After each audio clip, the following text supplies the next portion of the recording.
YouTube.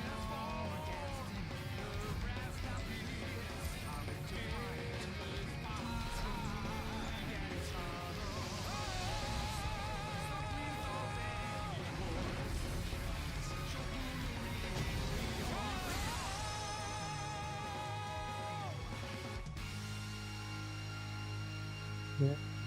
Done. Copy here. Docs. Hey guys, we're going through the last session for season 3, and then go over a bit a little after the session ends. Go over a little bit about the plans for the playoffs.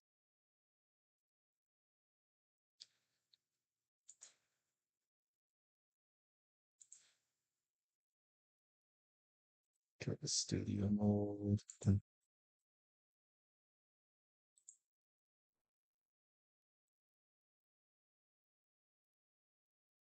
Just need to get some of these little things up and running before I.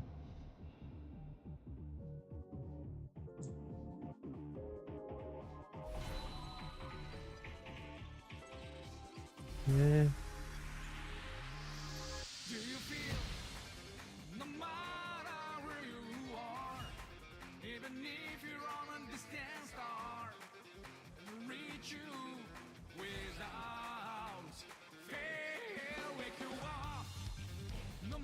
It's done.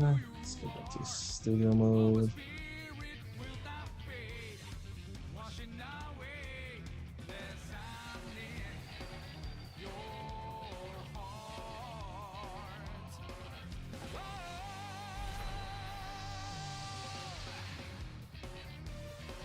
All right, let's get these rooms made.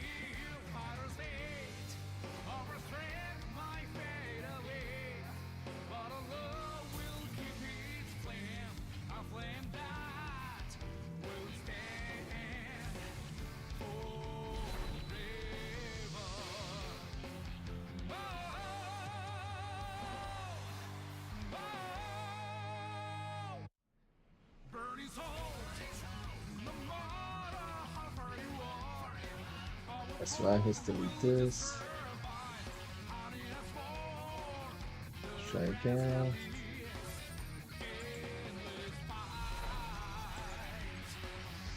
These 4 center again.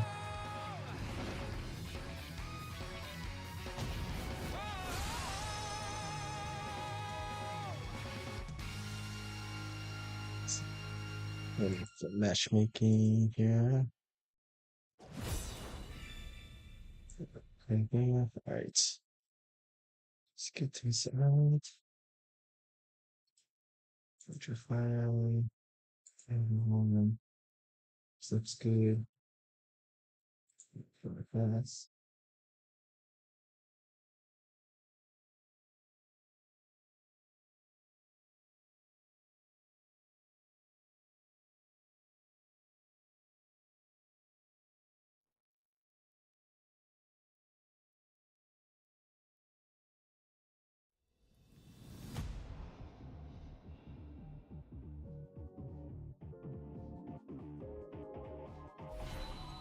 Just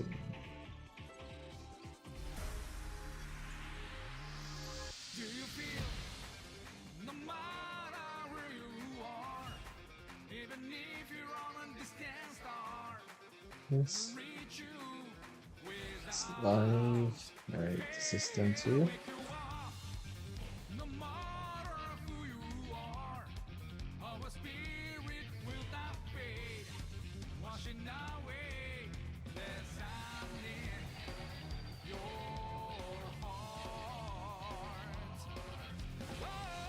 All right, everything's up. Let's go post up. Let's look the rooms now.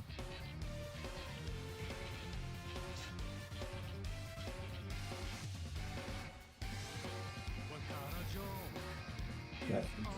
Europe, North America. For North America,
right? Oh, hey, Sasina. Hey, how's it going? Good. Getting the rooms made now. Nice. All right.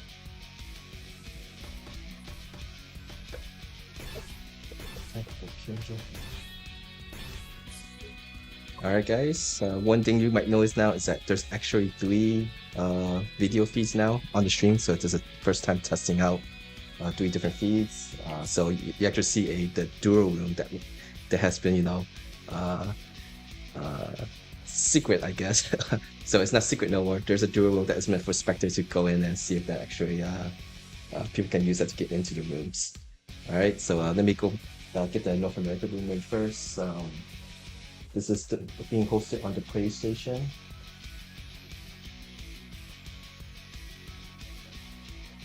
Caster will be today's date in MMDD format. Let's see, so today is June 28th, so 0628. Hamilton. Room number is 38984. North America.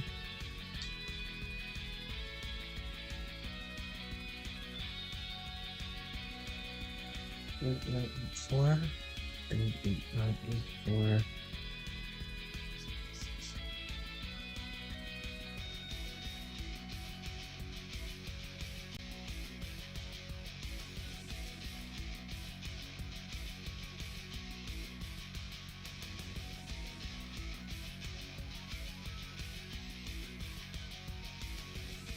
Sussin is already in the room. Let's go get the information now. Let's do it.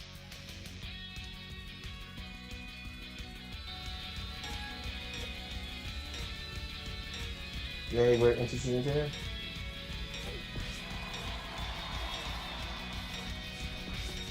Alright, I'll play an entity. Entity. Entity.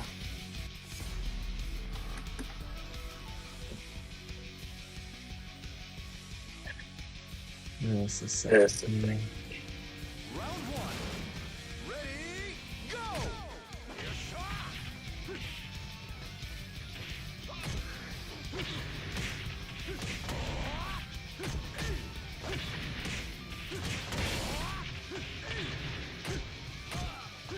Ladies up here, style.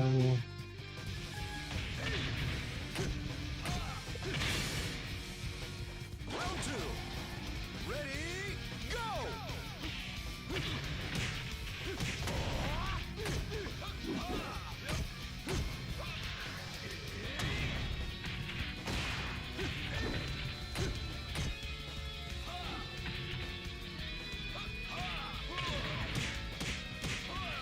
Ring out!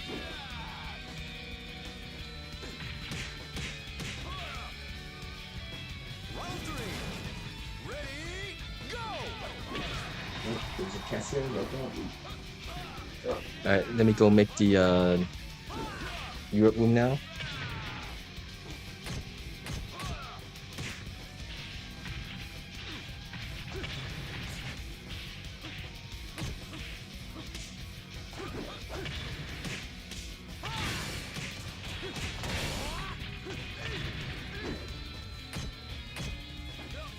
Knockout.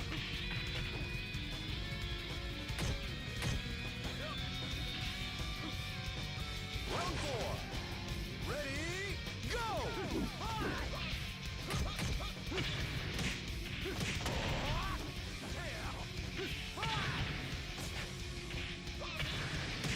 Passcode for Europe, 28th of June, 2806.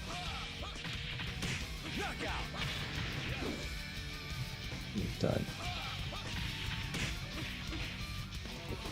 My body is unstoppable.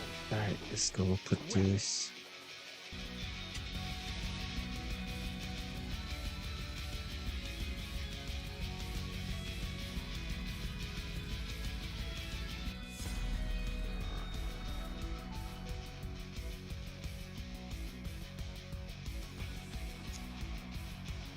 Round 1. Ready, go!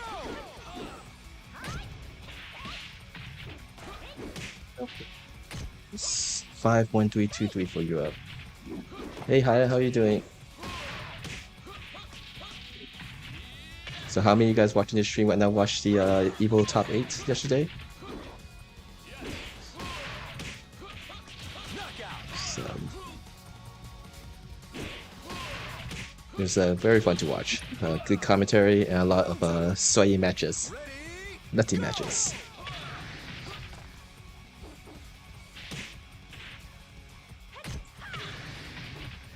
Alright, Europe is 51323. 51323.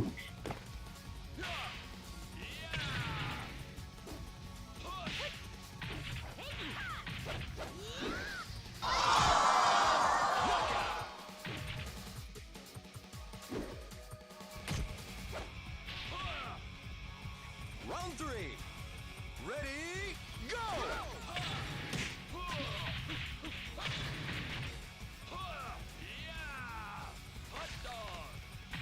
Alright, we got Waging Mars. Welcome, Waging Mars.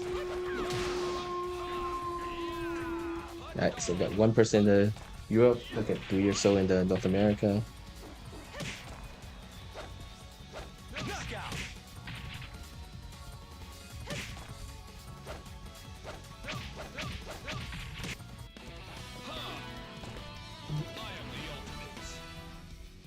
And Virtua Fighter is not done yet for Evo Las Vegas. It is highly hinted that there should be some type of crossroad news today. Yes. So this would be Monday for those who live in Australia or Japan. Ready, go! Oh, and past midnight. So every Monday also for Europe. But you guys most likely be sleeping still. But this would be we're thinking it's most likely during the special broadcast that happens before Street Fighter Tops 8. So that is a 6 p.m. Pacific or a 9 p.m. East Coast, Eastern. What do you think they're going to be revealed?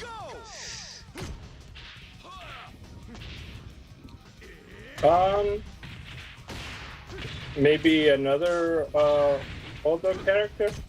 Okay.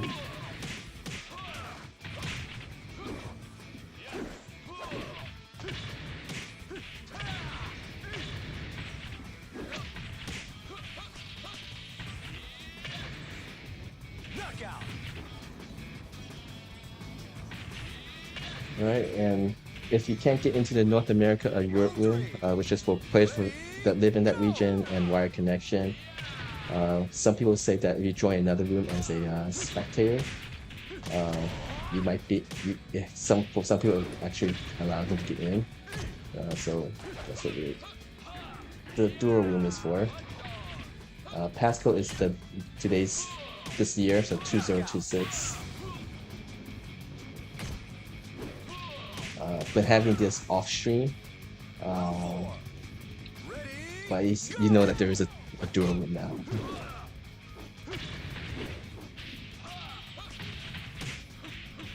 No comments. Okay, no comments.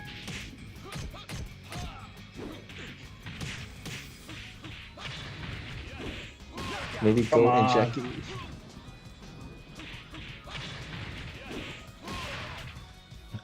Round 5. Ready, go! Alright, let me go post around. Let people know they can join the rooms now.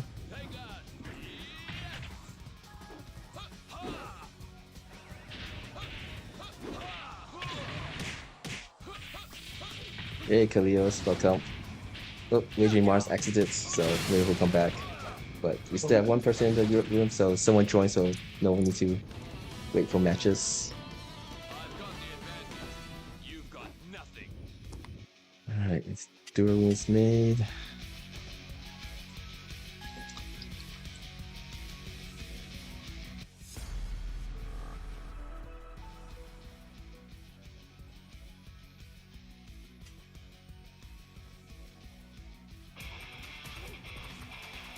Round 1. Ready, go!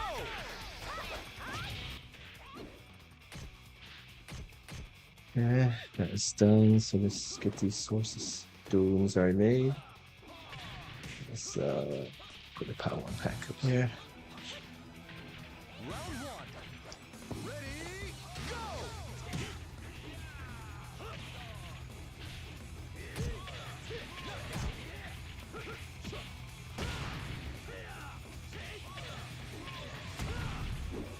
Round 2. Ready, go!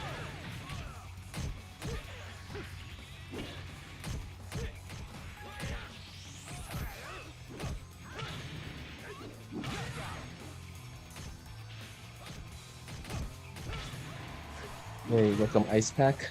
Round 2. Ready, go! Hey, welcome West Shot Hero.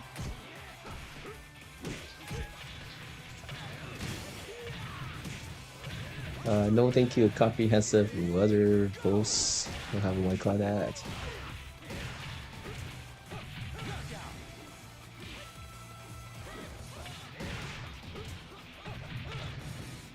Round 3. Ready, go!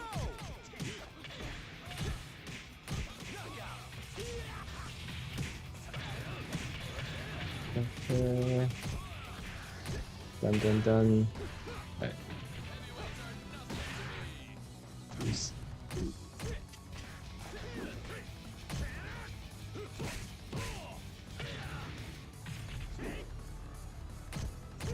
Knockout!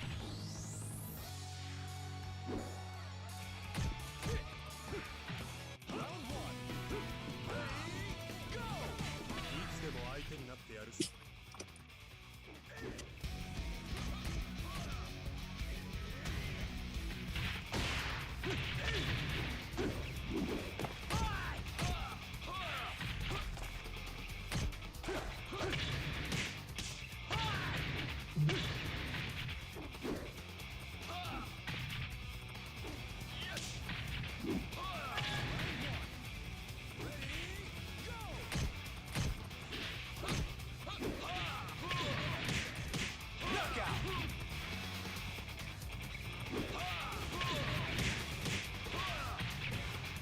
Round 2. Ready, go!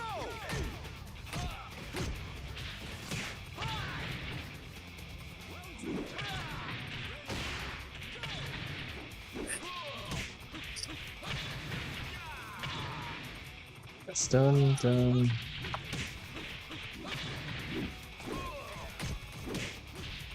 Knockout!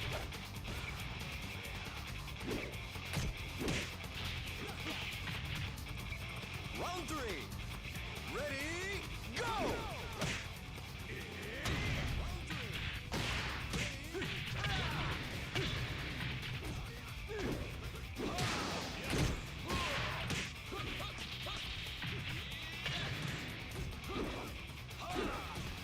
Five, one, three, two, two. 5, 1, 3, 2, 3.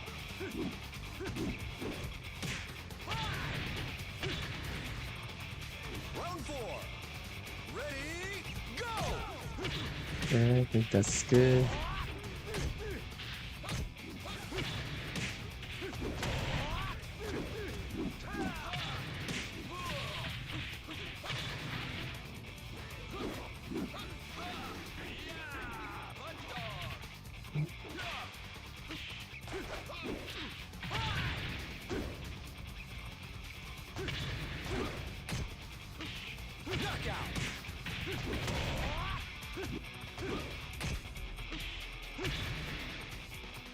Round 5.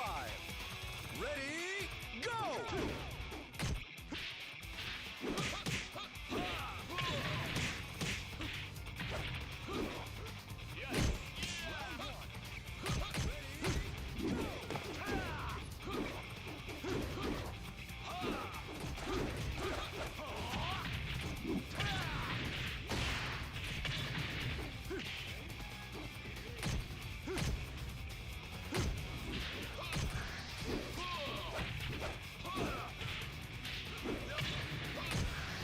Knockout!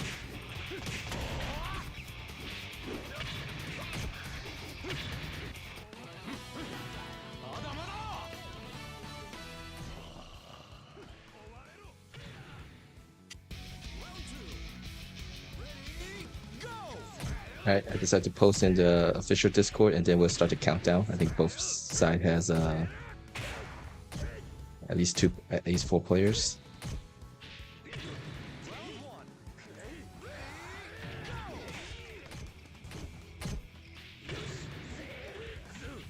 Knockout!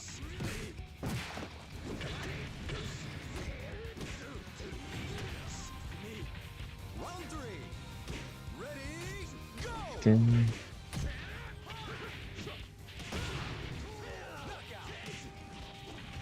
Nice. Ready,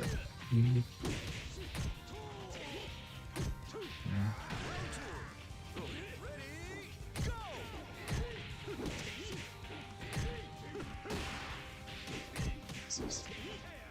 Knockout!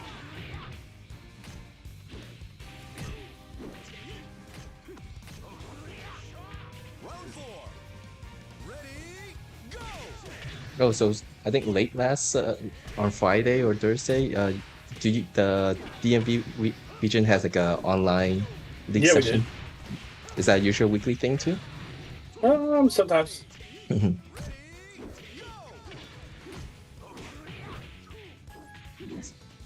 Well, let's see, Chan Chan.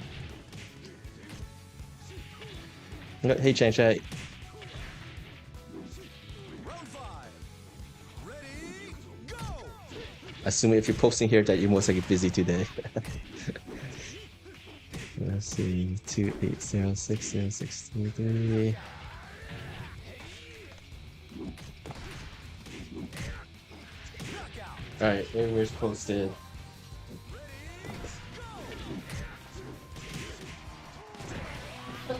Alright, got 6 people in North America. We got 5. You want to start a countdown now? Let's see.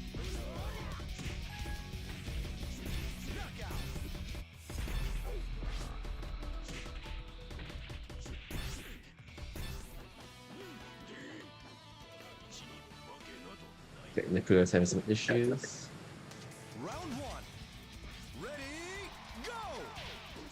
Welcome to Cal Mag. Is Cal Mag Jamie Lee Curtis by any chance?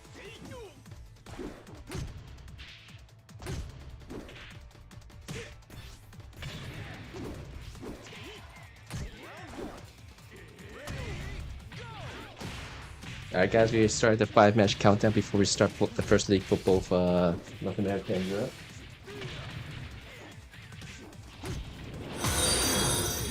I do have this things for the fall Trongon. Adjusting my stream setup again, so bear with me if things are a little slower than usual. Right.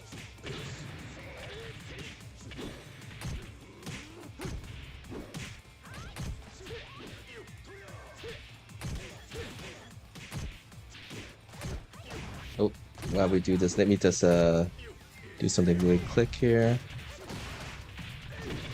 Since this is the last session for season 2, but because I also wasn't able to host yesterday and everything else, is I determine who has the most first place finishes. So let's just get this special sound. All right. So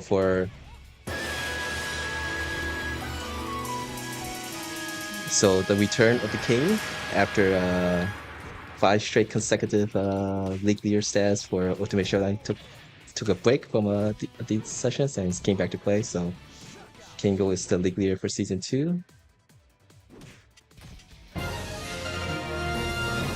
And Weird Entity, after a long time absence from the scene, just came back and played a lot, and so I'm glad to have him back. So congratulations to Weird Entity. And season 3 starts next month. It's be July through September, and the league leader is more about participation and who got the most participation.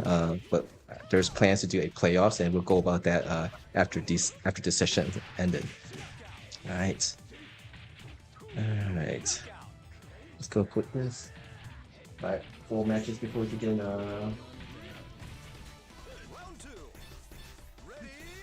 4 matches before we begin the North America and Europe room.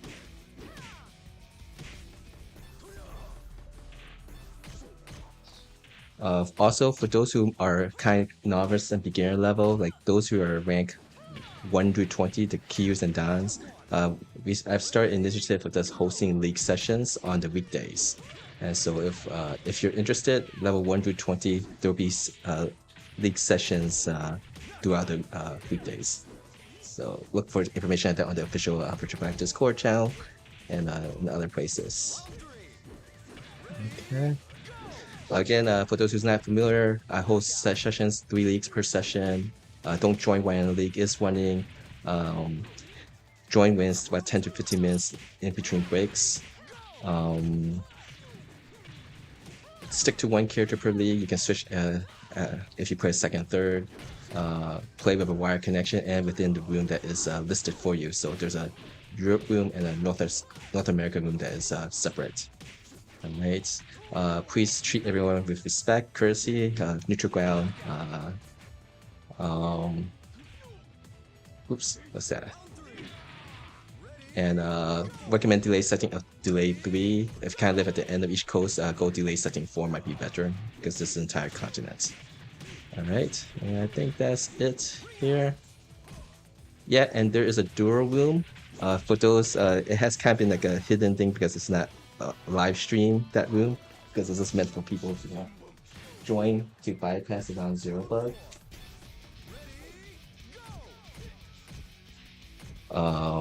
But let's see if I could get that up now. Let's see. Round 1. Ready, go!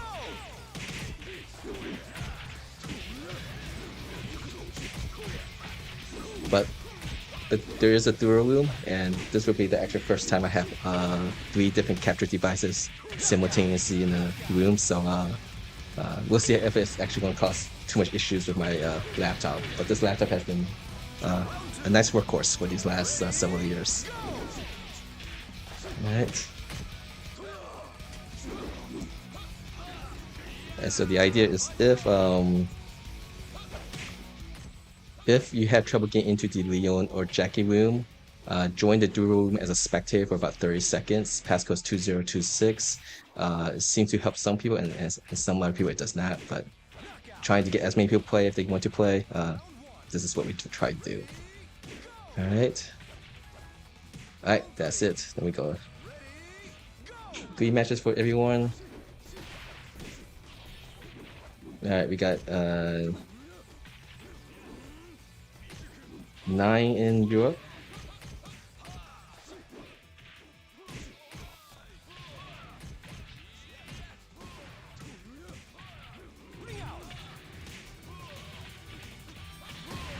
Eight in North America. Round 2.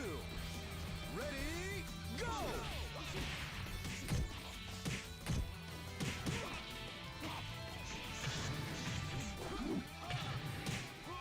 If you don't respect, you treat as neutral ground. That's all. And game really curious. Are you Cal Mag? Round three. Ready, go!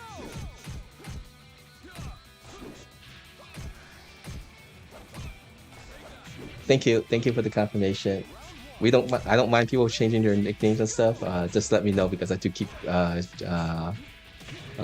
of everyone's stats. Calcium, magnesium. I see. Hey, I screwed up. How are you?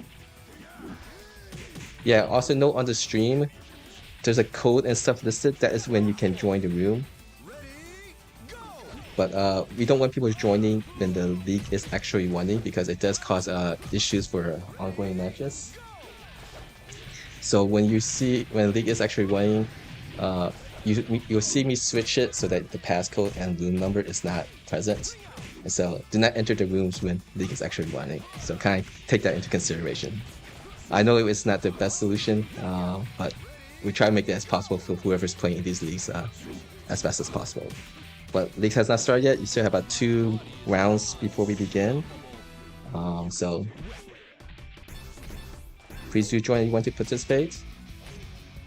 And if it's getting close to start time and you want to join, just kind of give me a heads up so I don't actually accidentally start without you. We'll give you an opportunity to get in. Ready, go!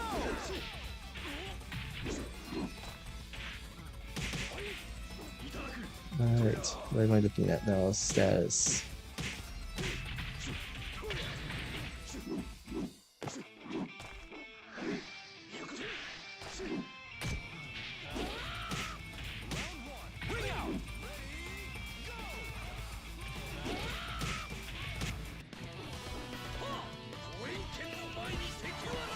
Welcome to Sano.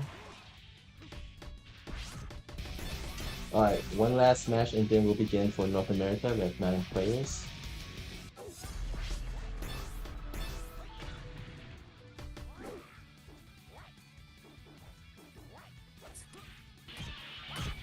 Knockout! Round one. Ready, go! Round two. Ready, go! Close.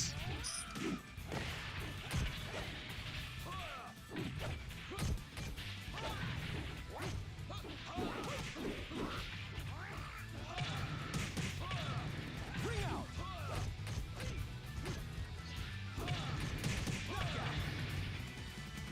Round three. Ready, go! Round two. Ready, go!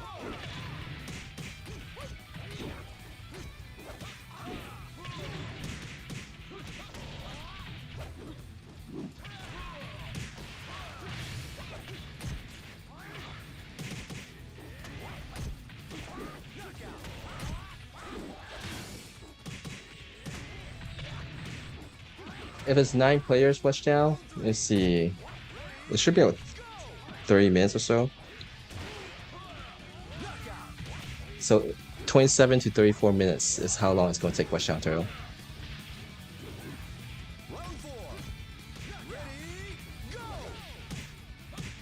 And Round four. Ready, go!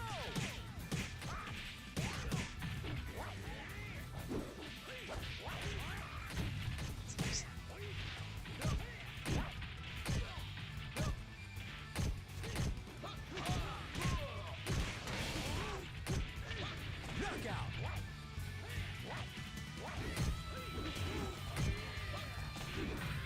Knockout! Round five. Ready, go!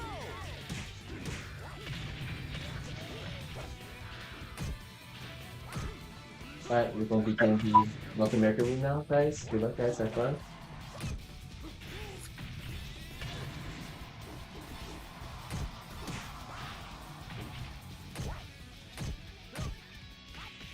Knockout!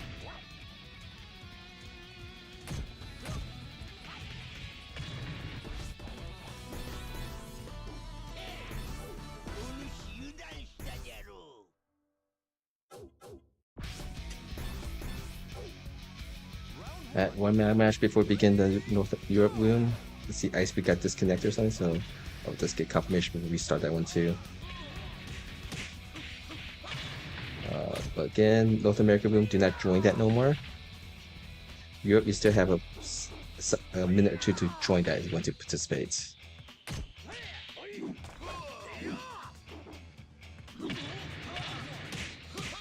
Knockout.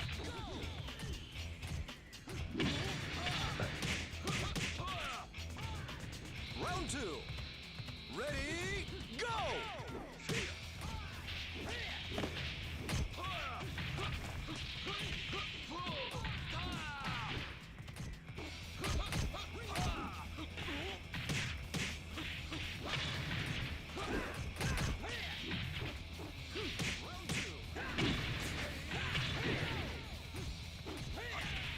Knockout.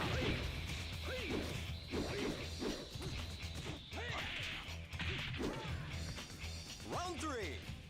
Ready, go!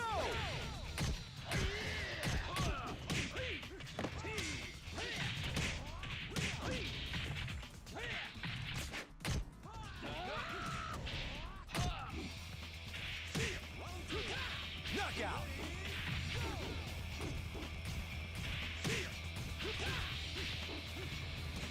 Round 4. Ready, go!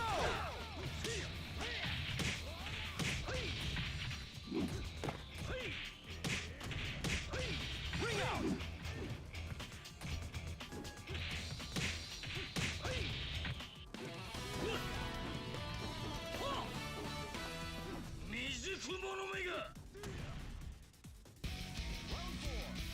Got Kido Shining, Kim Hang.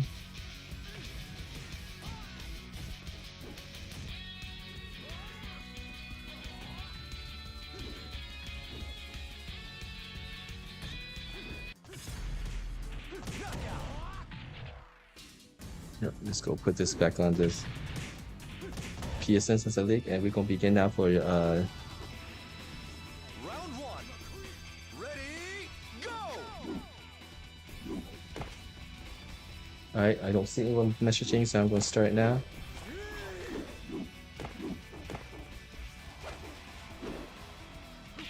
Okay, same since 9 players, about 34 minutes before we begin.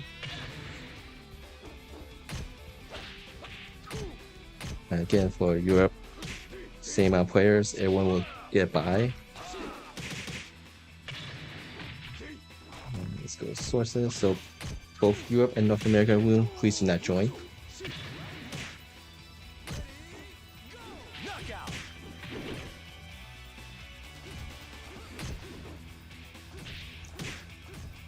Round 2.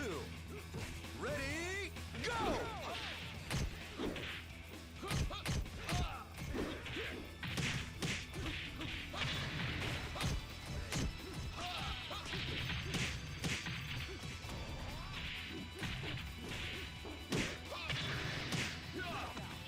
Knockout.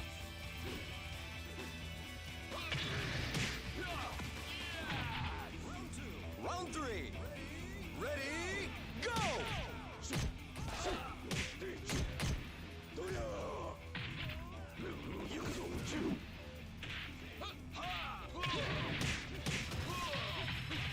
Alright, that's done. Everyone's posted.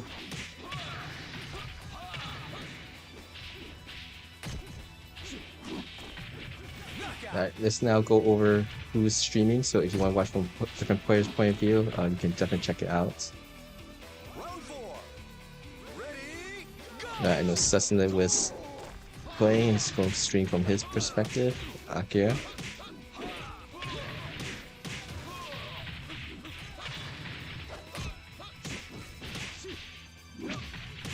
Knockout. Let's see Phaser Cat here. Usually he streams. Oh, Sago is streaming. Yay, we got another streamer from Europe. You can watch it from a Lyon player's point of view. We need more European players to stream from there to give other people their perspective.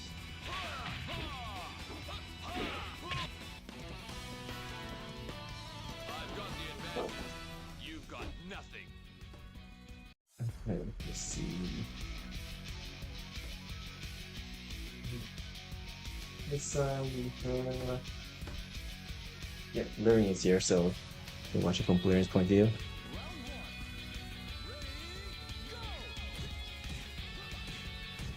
There's our Steam.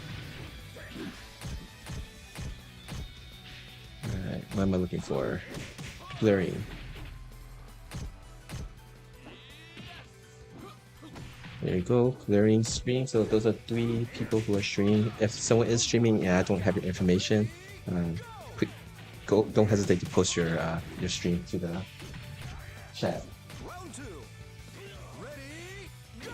So you have 1, 2, 3, 4 different point of views.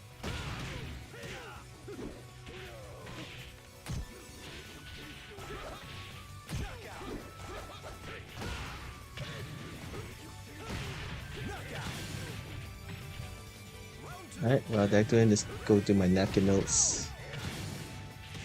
Round 3. Ready? Go!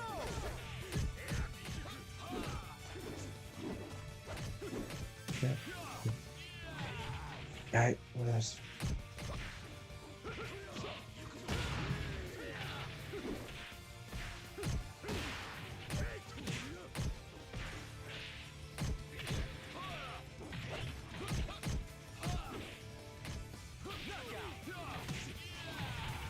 Today is Sunday. Round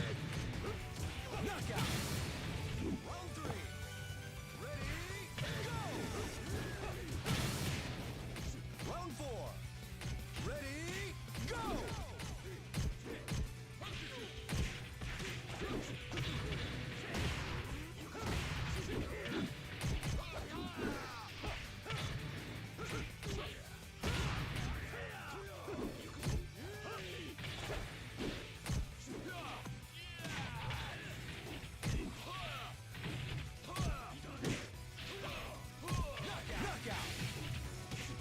I have 40 I4 and Kalios.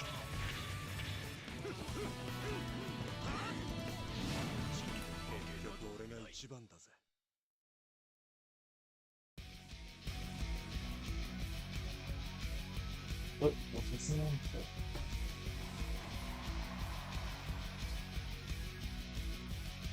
That. Let's get to your person. We got AJ Mars, Ice Pack, Sabo, Goofy. Let's click on North American side up first, since I got ripped last time. Round 1. Round 1. Ready? Go! Go! Also, I noticed that Saigo tried host league sessions last time. Appreciate everyone doing that. So if people see that, definitely go try and join up and play. We need more people to actually do that and more people to participate.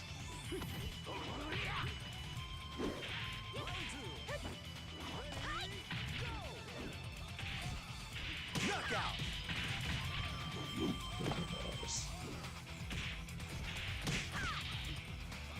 Round 2. Ready? Go!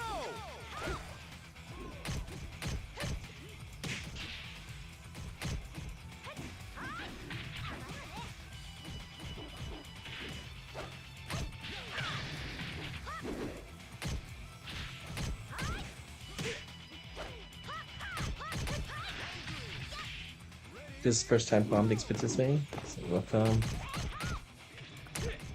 This is first time Bombix participating. Hey Chancha, how are you? Hey, I'm doing good, Akai. How are you doing today? Okay. Just stopping by to chat, or are you actually going to participate today? Stopping by the chat. We'll see. Mhm. It's quite a bit of stuff today, but I'm really happy to at least stop by. So, yeah. That said, it's good to see everybody active in the leagues this morning, and yeah, I hope everybody had a great time watching Evo yesterday. Let's see.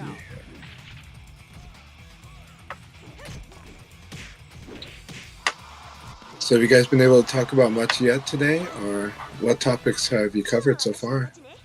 We haven't actually talked about much of anything. Just mention the who won the league, who was the league leaders for this season, and I'll go over the plans for the playoffs, which should be something happening in October to December.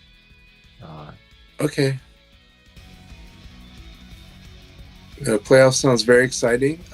I do want to give congratulations. Congratulations to Kingo for his return to the Akai leagues, but also his winning pretty much securing the EU first place, right?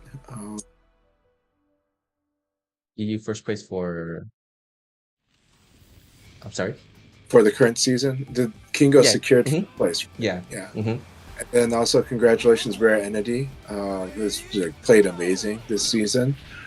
Congratulations on securing first place for this season of the Akai leagues in North America. Can you hear me okay? I can hear you, and they should be hear you too. Hmm. Okay, great. But yeah, no, I'm just really, really happy for them both. Both of them are amazing champions. You know, Kingo needs less introduction in the Akai leagues because many people are well aware of Kingo's strength in the EU region and in general. He's an amazing player. And then also Rare Entity though, he's an old school player, but a lot of people finally get to see him in the Akai leagues this season, and so I really hope they've been enjoying his very strong Yomi and his like decision making, and he's more of the patient type, but then he'll start executing where he sees openings, and so his Blaze has definitely been a lot of fun to fight against and to watch. So I hope everyone's been enjoying that. But also, which characters has Kingo played this year in this season? Sticking to Aoi. Okay, He wonderful. he has played over the years, over the other quarters, but just here and there.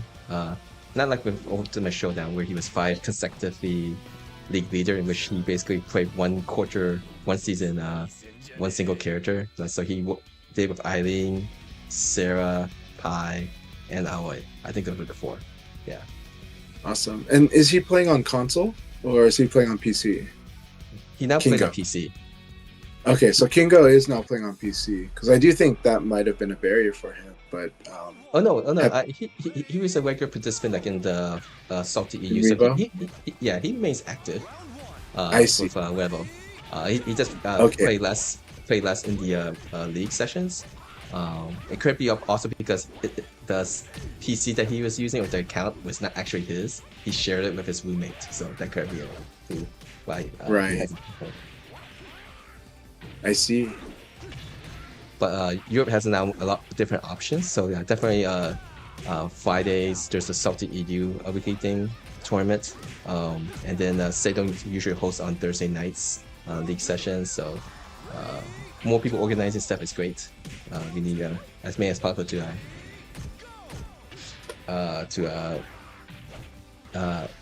recruit people into our community. Absolutely. I was going to ask, is one of the topics today of discussion going to be your the Novus sessions you've been holding on weekdays? Yeah, I'll talk about that also later, at the end of the session. Just to mention, so anyone who's level 1 through 20, I'm just started to do a weekday session. So pretty much similar idea as these league sessions, but just for people who's only level 1 through 20. I ran 3. We got about 19 people so far to play. For North America and Europe, kind of like have separate rooms also. I'm still kind of working on the schedule and everything, but people seem to be willing to try it, and those who have seem to be enjoying it. The requirements are much more. You don't have to be on wire connection. That's not a requirement for this. And so the main thing is just to. I know people has been saying this for a while now, and a lot of the posts in the official Discord was that, hey, we try and find matches and not able to find it, or they're getting matched up to level 42 rental animators or Kingos, or so just something that is a little bit more easy for people to get matches So if you're level 1 through 20, that's what I've been doing now. So just check kind of the schedule. It's definitely gonna be posted on the official Discord channel, but I'll post around like in Jazz community channel and on the internet on Twitter and X. I really appreciate you doing that. I know you'll talk more about it later, but I really appreciate you doing like an event that is really just even putting the term novice in front of it is really helpful. But also for this particular type of session, the novice sessions, allowing Novice. Wi-Fi. Is I it think it's novice or is it novice? I don't. I Or both. I Both think it were. depends on where in the country you Okay. are. I think novice is official. I think officially it's novice, but I've Okay. always called it novice since I was young. So, Okay. but so for novice, I think what's great is that, but also especially, actually, I think it's a big deal that in a good one, that for this particular type of event, you are open to Wi-Fi.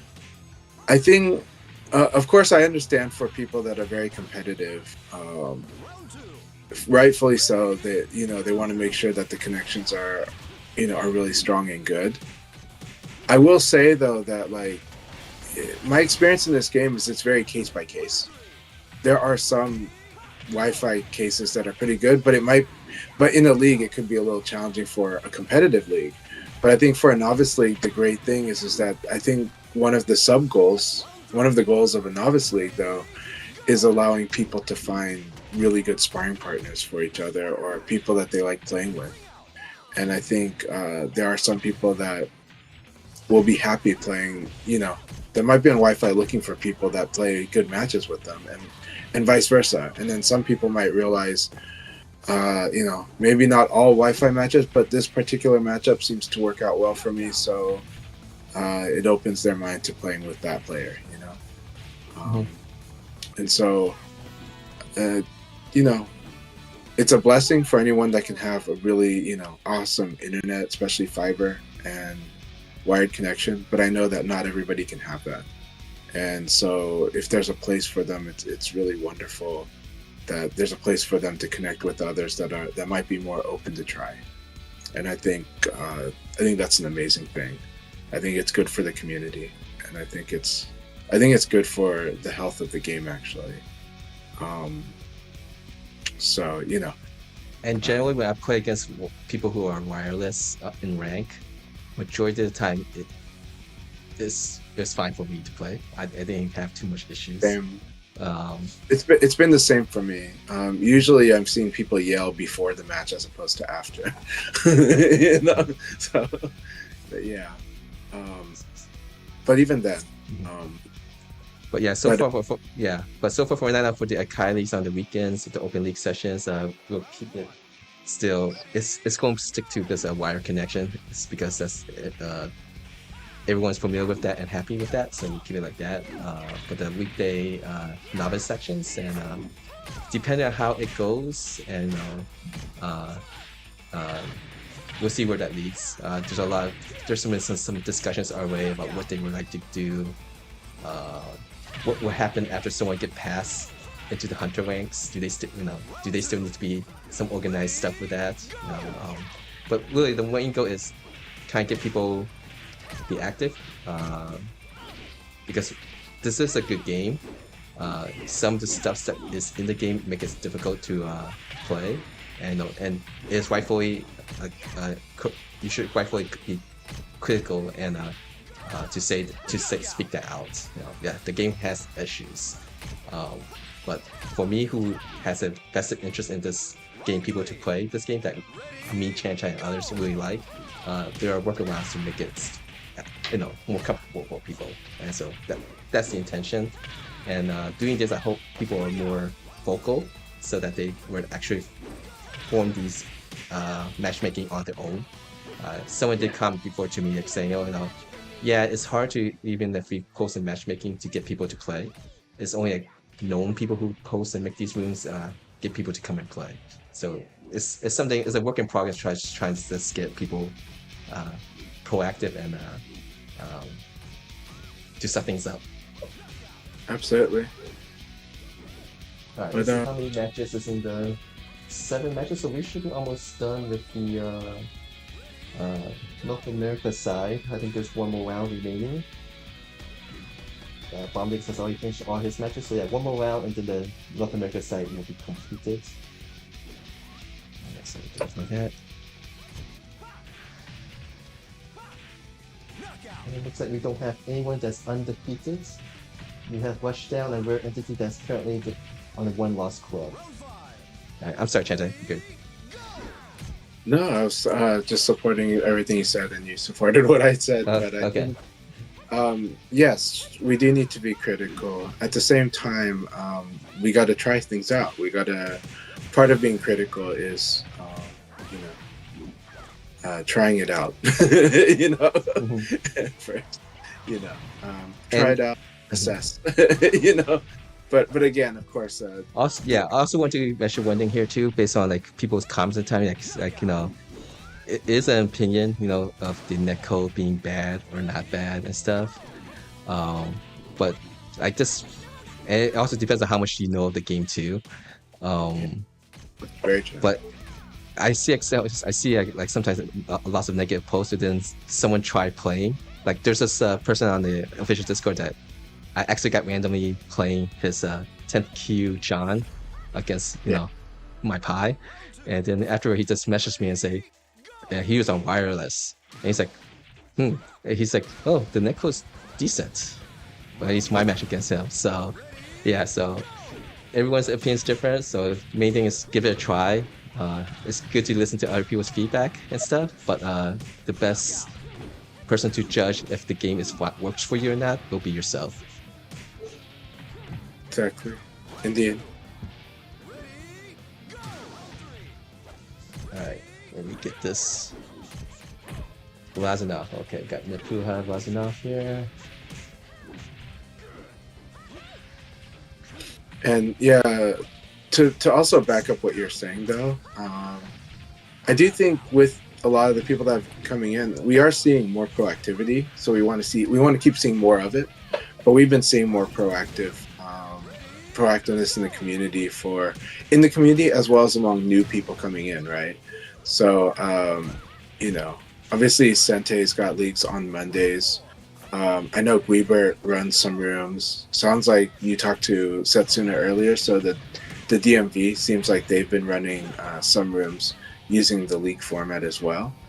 And then we also know, in addition to Chad the Third, there's also I think Chad the Third has kind of influenced Mike Hollow to run rooms that are using the league format as well. I think I do think more people are using it, and it's wonderful. Oh, and you did a roundtable discussion too this week, right? With, yes, Chad with there. Chad the Third and Tricky. Yes. You want to go over what was actually discussed? Absolutely. Yeah, I'll be happy to talk about that. I know that we're about to finish both of these leagues, right? Yeah. I don't want to interrupt I don't want to override to where you can't talk about the score. I'll just say I gotta talk. I just have to interrupt you, Chan. Okay, sounds We've good. been doing this. We've been doing this for so many years. We're not offended when we say, "Hey, I need to talk Right. Chan" or something. Exactly. We had a really good discussion. Chad the Third. This is about done for NA except for one Yeah, I game. think it's a tie for first place. Yeah. That is so awesome. Let's see how this shakes up. Is it Rushdown Turtle and Rare Entity? I'm guessing. Yeah, and Rushdown and then it looks like got it. I have to go check, but let me go look at that. Oh no! Is the game froze? It might be a stuck battle. Jamie Lee Curtis is chatting in the. Oh, hey Jim, do you mind just exiting or re-entering? Let's see, so that we could just get the league advance forward and you could join back in because that's the last round. Let me see. No. Hey, thank you for doing that, Jim. Your sacrifice is much appreciated. Well, if this is the last match of the league, do you want to give them a chance to play this fight? If they wish to. Is that... like if you know the results, otherwise, and then readjust from there. All right. It's probably too late now. All right. Congratulations to Weird Entity and Rushdown Turtle for getting first place. Tie for first. Jamie Lee Curtis, known as Calcium Magnesium, got third. All right. Oh, wrong controller. Wrong controller. Don't go this here. Another screenshot. All right. I vote for Jamie Lee's next names to be what, hydrogen dioxide, or dihydrogen oxide. All right. Let me go post around. So Europe, you still can't join that room, but for North America, you're more than willing to do so. So again, you'll notice on my stream, you'll see please do not enter when a league is running, and when the league is completed and it's during intermission, the passcode and room number is now shown. All right. All right. Let me go update that. Hey, thanks for playing. Watchdown. Also, as that good, great looking new logo for lag. If I look at it correctly, I didn't get to examine that closely yet, but is that like an Ethernet cable that got crushed or something in that logo? Well, I'm on ads, so I can't see right now, but yeah.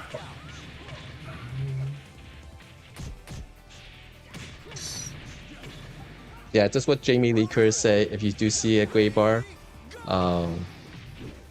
especially when both of you guys are gray bar, just kind of mention that before the league starts. But sometimes gray bars actually is found when the league is running, and then then we just hope that the Neko guys allow it to go bypass it. Yeah. Well, the good thing is the time that you run, it's rare that you get the full room crash out. Though sometimes it's happened in the Kai leagues, but I've definitely seen it after around like 3 hours sometimes. Those are fun. But yeah, it really has helped these rooms a lot since that protocol's been put in place, where if you see a gray bar, try leave, come back. We've seen red bars turn into yellow and green. All right. So go get the results here for Europe. So congratulations to Nepuha for getting first, and not tied for first, but tied for second is Razanov and Kingheim.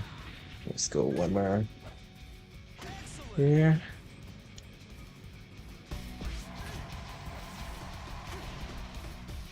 All right. So now you can also join the Europe room. All right. All right. Go ahead, Chan. No, congratulations. What was that EU score again? I was like on ads, so I can't see it. Oh, the Azure one. Okay, I'm sorry. Let's see. What was it? Razanov and Kingheim tied for Nepuha, the Pi player, got first place, and tied for second was Razanov and Kingheim, the two French players. Congratulations. That was excellent. Yeah, and is Setsuna going to be joining us soon, or is he pretty busy today? Seems. Setsuna is in the room playing. Okay, that's right. He's just too busy fighting right now. Yes, too busy fighting. All right. Kasano's really, it's been coming along. I really enjoy fighting Kasano's Pi. It's kind of a tricky thing, actually. That does bring me up to you. So Kasano's development reminds me of your development during Ultimate Showdown, in that Kasano is a player who would like to respond more and is more patient. They are active, but it's still more on the passive side. And I'm curious if you have much advice as a Pi player who has had a very similar trajectory in your approach to the game. I will try to answer that after I get these posted all the information for people to join the room. So, but I'll answer that question give me a couple of minutes. Awesome. And I mean, to give background, Kasano does play multiple characters. They also play Wolf, but and their original character I think was Jean.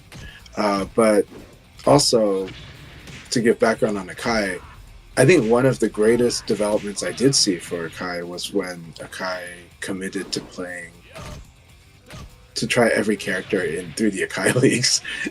But I'm not saying that's the answer for Kasano. I'm just saying that Akai will be able to give perspectives from that as well, like what they've the insight they came to, the insight that was. Yeah, I guess in one sentence, you don't need to focus on a lot of different moves. Just try to get really good at like using a core set of moves and just complement that. And I think from playing a lot of different characters, it's made me focus on just a few set of moves to be very efficient at. That kind of you can do with all the characters, and then slowly branch out. Like, oh, my safe fast mid has a counter by this person, so I had to find an alternative to that move, and stuff like that. So that you're just learning to just focus on a few moves only to be really good at, understand the core of the game, and then make the character unique by find those other moves that complement well for that character specifically. At least that's how I felt when I was doing that. Play all the different characters time, which I hope to do sometime afterwards. But Also, after playing all these different characters that you did, though, how do you feel? Did any of your perspective on Pi change at all or evolve? no, it remained the same. Maybe like I always the idea of the grass is always greener on the other side. Like when I was playing Pi, it's like, I always thought, man, this person has such good range and stuff like that, or etc. etc. And when I played that character, yeah, it's not that green, the grass. So it's always That's a really big one. The idea is like, this character is overly strong, blah blah blah blah blah blah. When you actually start playing that character, it's like, it's not really that strong compared to what other people say or stuff like that. It's like when we say Japan, like it's like really great. If you play in Japan, like all the connections is great and everything. But if you're in Japan, they also have some issues here and there too. So I guess my take home from doing that is the grass is not necessarily more green. Yeah, they also have the people that choose like one frame. Yeah. Not anymore now with World Stage 1.10. Is it okay if I answer a question by Jim Heine in the chat? Or Jim Heine? Go ahead. I still have to kind of post around everything. So okay. So Jim Heine asked the question. It's a Leon specific question, but I'm gonna turn it into a general one after some explanation. So Jim Heine says, Chanchai, when I open the opponent up with 6-6p, okay, we're talking about 6-6p. 6-6p, how do I follow up? Okay, so with Leon, you're talking about a combo starter. So you mean that if you actually hit with 6-6p, an easy one is, if you're not yet already, you should get familiar with Leon's 4-6 P plus K PP string. Okay, I want you to get used to that string. So Leon's 4-6 P plus K PP string. Get used to it.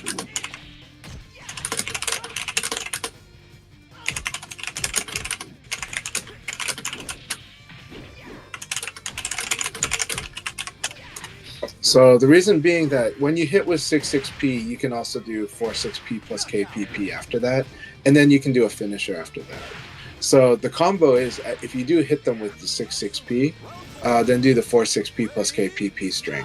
So that's going to be critical, and that's going to improve your damage. And this string is also a string you want to get good at when you launch them with Leon's uppercut.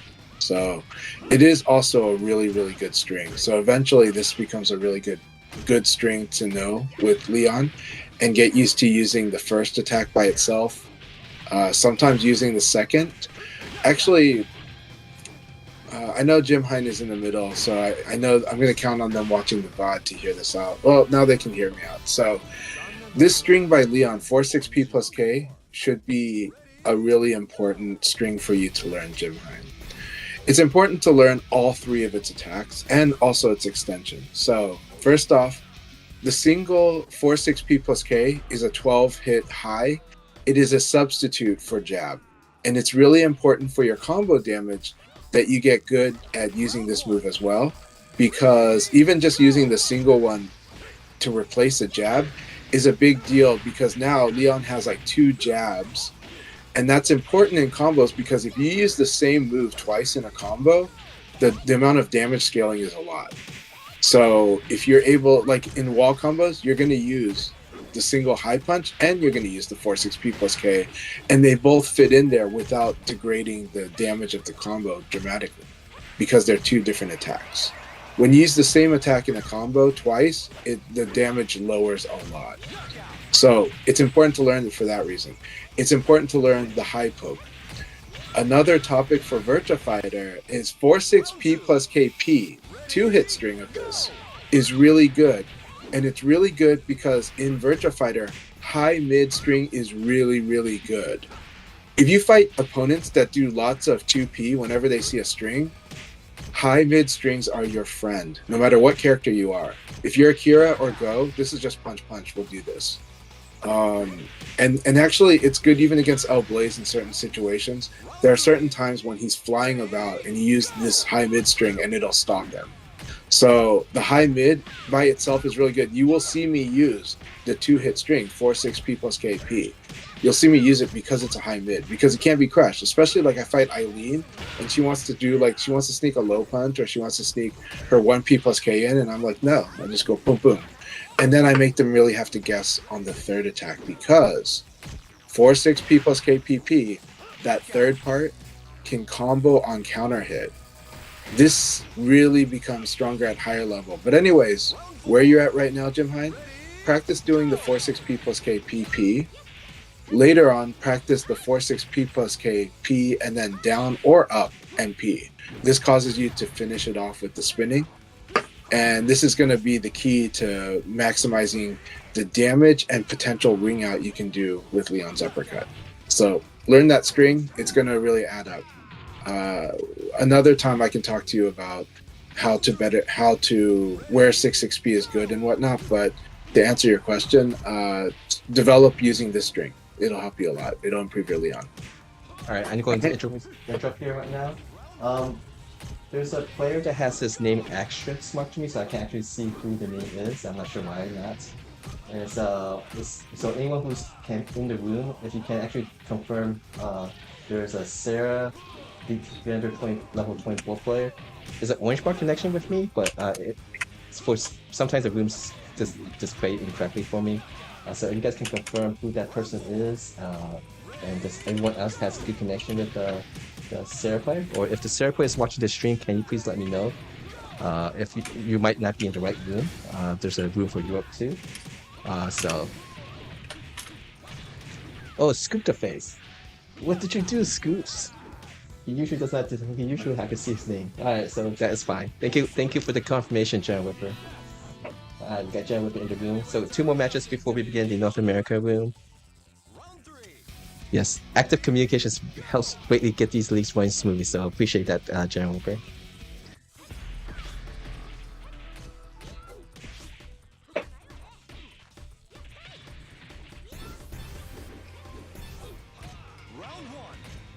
What did you do to Scores of Face? You're censored on my PlayStation 5.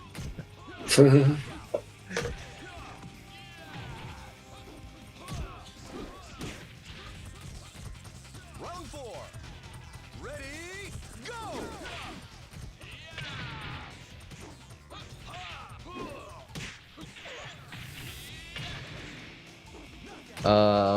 Let's see. This elbow is hot up within chats. What of the first round?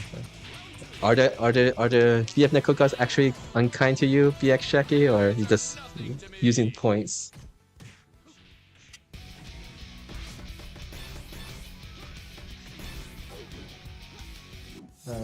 Kish, hey, it's been a while, Kish. If you're watching the stream, Kish and Wooler, let me know. I see that you left the room. Not sure if you got disconnected or forced out.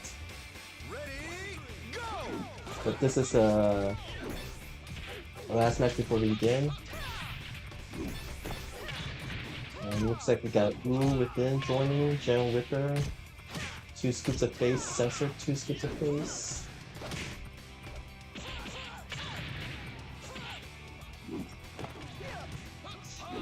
have you tried the Dual Room? Let me go here. The Dual Room is the one in which if you have trouble getting into a room, you join as a spectator. So the passcode is a 2026. Let's see, let me go here. I have now revealed the Dual Room. I'm the only one in there. So if you want, you could try join as a spectator. See if you could join first as a spectator and wait for like 30 seconds and then try join the North America room. If you want to try, let me know, and I'll wait for you to try before I actually start the North America room. But the passcode is 2026 and you want to join as a spectator. We do not know if this is a crack remedy or does it actually work, but we are a superstitious group. Okay, thanks for letting me know, Jackie. So we'll be starting soon the North America room. What it is it's it's like when you know, for some children you give them a fidget spinner, help them refocus, and then arrive at better outcomes. So hey Oliver, the North America room is this is not beginners levels only, but you're more than welcome to join. Passcode is actually shown here 0628, but it is people with a wire connection. So I don't remember if you're on wire or not, but if you're on wire connection, you're more than welcome to participate in the open leagues. But it's for beginners to veterans. So if you don't mind playing against strong players and have wire connection. All right, change your fans. Okay, thank you. Let me know. Let's see, preparing. How many more matches? 3 more matches for Europe. Thanks for playing 40i4.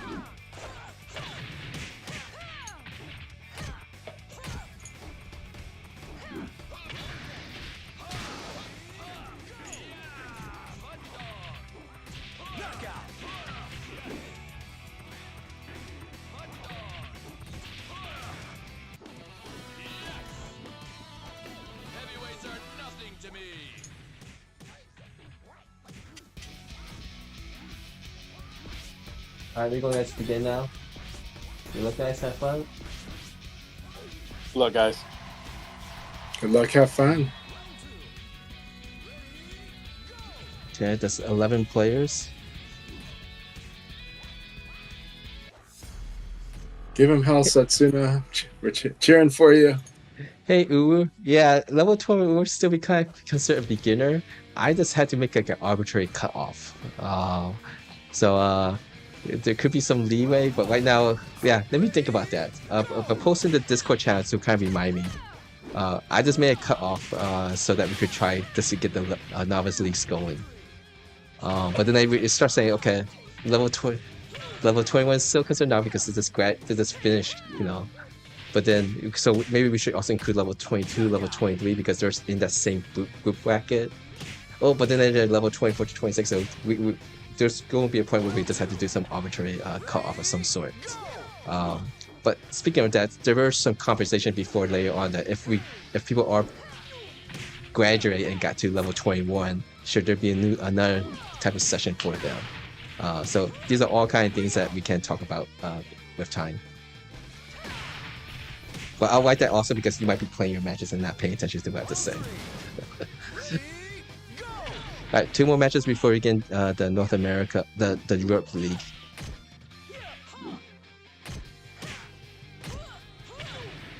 For the novice sessions, I made that wire is not a required rule. But for these open leagues, it's kind of been the set rule since we did this in Ultimate Showdown, and there are a good portion of the community that do participate in these open leagues that wire connection should be mandatory. So just to be, I think that's still a good rule to start. So we'll keep these open leagues still as with wire connection as a requirement. But everything else that I'm doing right now through the official Virtua Fighter Discord, wireless is okay for. I completely agree with that. So myself. So I think it's good. Alright. I am slow in being this. Oh, yeah, let me do that. Let's see. Alright, what's happening with NA? Oh, no, that's NA. Okay. Sorry, I just, realized you show off the the resting room. Oh The yeah. reconnecting room. Let me put back the other thing. I was doing this as a. It's not a secret. It's not a secret room no more. It is now fully viewable on stream. So yes, this will be the first time which I have 3 capture devices hooked up to my work laptop workhorse. This will be VF streaming laptop number 2. The first one died while hosting a Europe League, so but this one has lasted for 2 or 3 years now, so hopefully I don't have to spend another money for that. It's the J6 room. J6 gonna try to fix you up. So,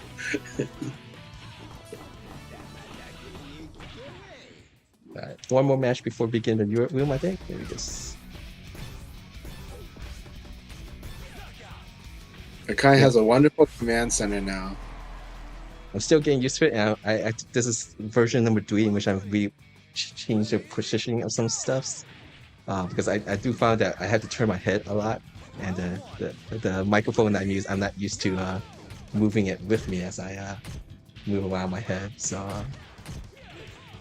these are newbie. You get to see me be a newbie streamer as improved. Right, so all right, let me go down. 41 minutes, so I'm gonna write that down for people.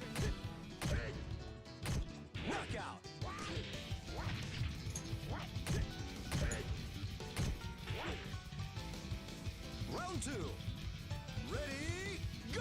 So once Wayblade and Genesis Frenzy participate again or is in chat, I would definitely have to ask them about their match. I think that was my favorite match to watch, the match between Wayblade and Genesis Frenzy.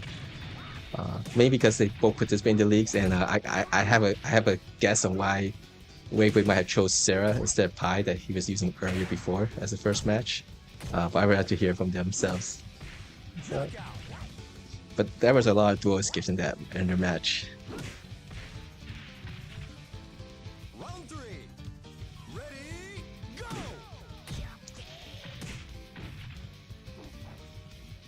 Yeah, I'm looking forward to seeing what their answers are to you on that, so, or to Rayblade's answer to you on that. But I do think it was a good choice as well. Did you have a favorite match? Well, I had a lot. I mean, this tournament was amazing to watch on so many levels. Like the whole top 24 was a lot of fun to watch.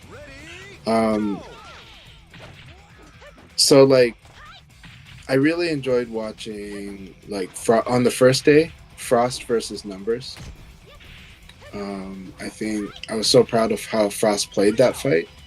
I know Numbers was, to me, the way that I see it is that Numbers is managing his performance and how much he had to kind of do. Now, I know the traditional narrative. I mean, I kind of started part of the narrative, but the narrative I started with Numbers in the past, like 5-6 years ago, was I used to say that you kind of like that sometimes that Numbers get scary when a fire's like lit under his ass, meaning like when he feels the pressure is when he starts to really play with a little more urgency, and when he plays with that urgency, it's a lot like that's when you see how strong he can be. That reminds me of that match too. I had to talk about that. The match between Numbers and KNR. But KNR and Numbers is one of my favorite matches. But well, not quite. GT and KNR is my favorite match, by the way. It's one of them. So anyhow, Numbers, like that said, as a competitor, I think that first day showed a lot of Numbers' mettle, and that he is balancing that aspect out because he plays more patiently when he's on the winner's bracket. And that's why the traditional narrative that other people have is that he gets scary when he goes into the loser's bracket. But I think for me, it's like it doesn't have to be that it's got to be at the loser's bracket. It's just about that when he starts applying that urgency, and maybe the difference between his studying mode and his patient play mode versus his urgent mode, right? And that these are many sets of gears each, but but it's how he manages them in tournament. But he's always scary because you know that once he feels the urgency, he's like a top 8 regularly, top 8 player, you know. But he is using his resources well by, you know, assessing his performance, because I do that too. In a tournament, I will assess my performance, but I will move it up. I will keep consistently move it up, but I'll be like, okay, this is what I'm doing well. This is not what I'm doing well. So this is what I do. But then day two, you get to see how the whole day two numbers is playing. Yeah, that complete urgency is really powerful and really strong. So on day one, I really enjoyed Frost versus numbers because of the rise of Frost, because of what Frost is doing really well, but also what numbers is doing to kind of weather that storm. And the thing is now Frost fought a lot of Lei Fei at this tournament, but Frost is also regularly fights LD Wells maybe every other week in Seattle, because Frost is a player from Seattle.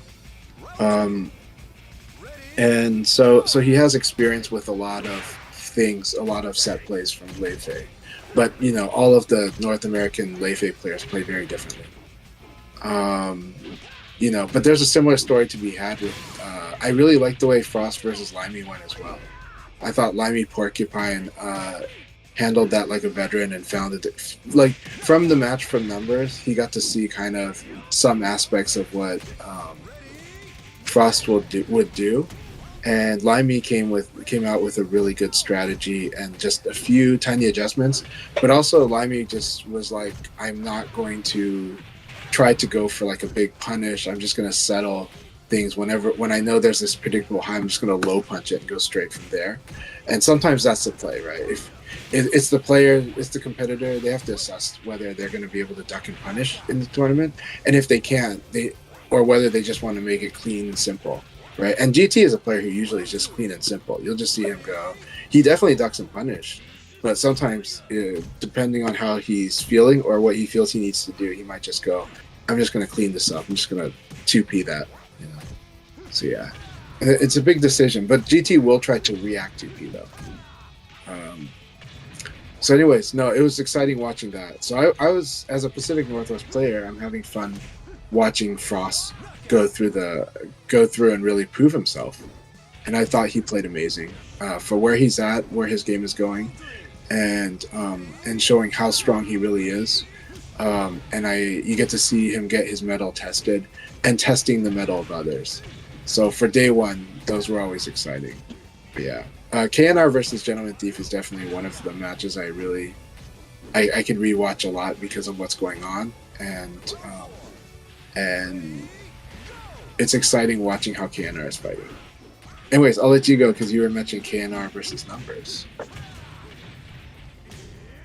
Oh yeah, this the lead finish. That's it. But I think one thing I like was when they actually got matched up to play against each other. I did saw like the flexibility that VF numbers was when playing against KNR. It was definitely much more a different pace, and just changing the pacing of how the gameplay match out was I found that to be very impressive. Then the couple of times where KNR was in a position of getting ring out positioning, like the numbers is pretty good at those situations, and he just like that one round where she was just doing jab, or the semi-circular kick. You're like, yeah, I've been on the losing end of that quite a bit, so I was impressed with that. There's a few points I do want to expand on that. One, I played KNR just a little bit this season. We're going to say this season, so within the last 3 months, just a little bit, because he came on to one of my dojo sessions. Mm-hmm. And something that stuck out, and you could see it in this tournament, was that he had developed a range of patient play. He studies his opponents more now. So you definitely see him watching his opponents more now and being more patient.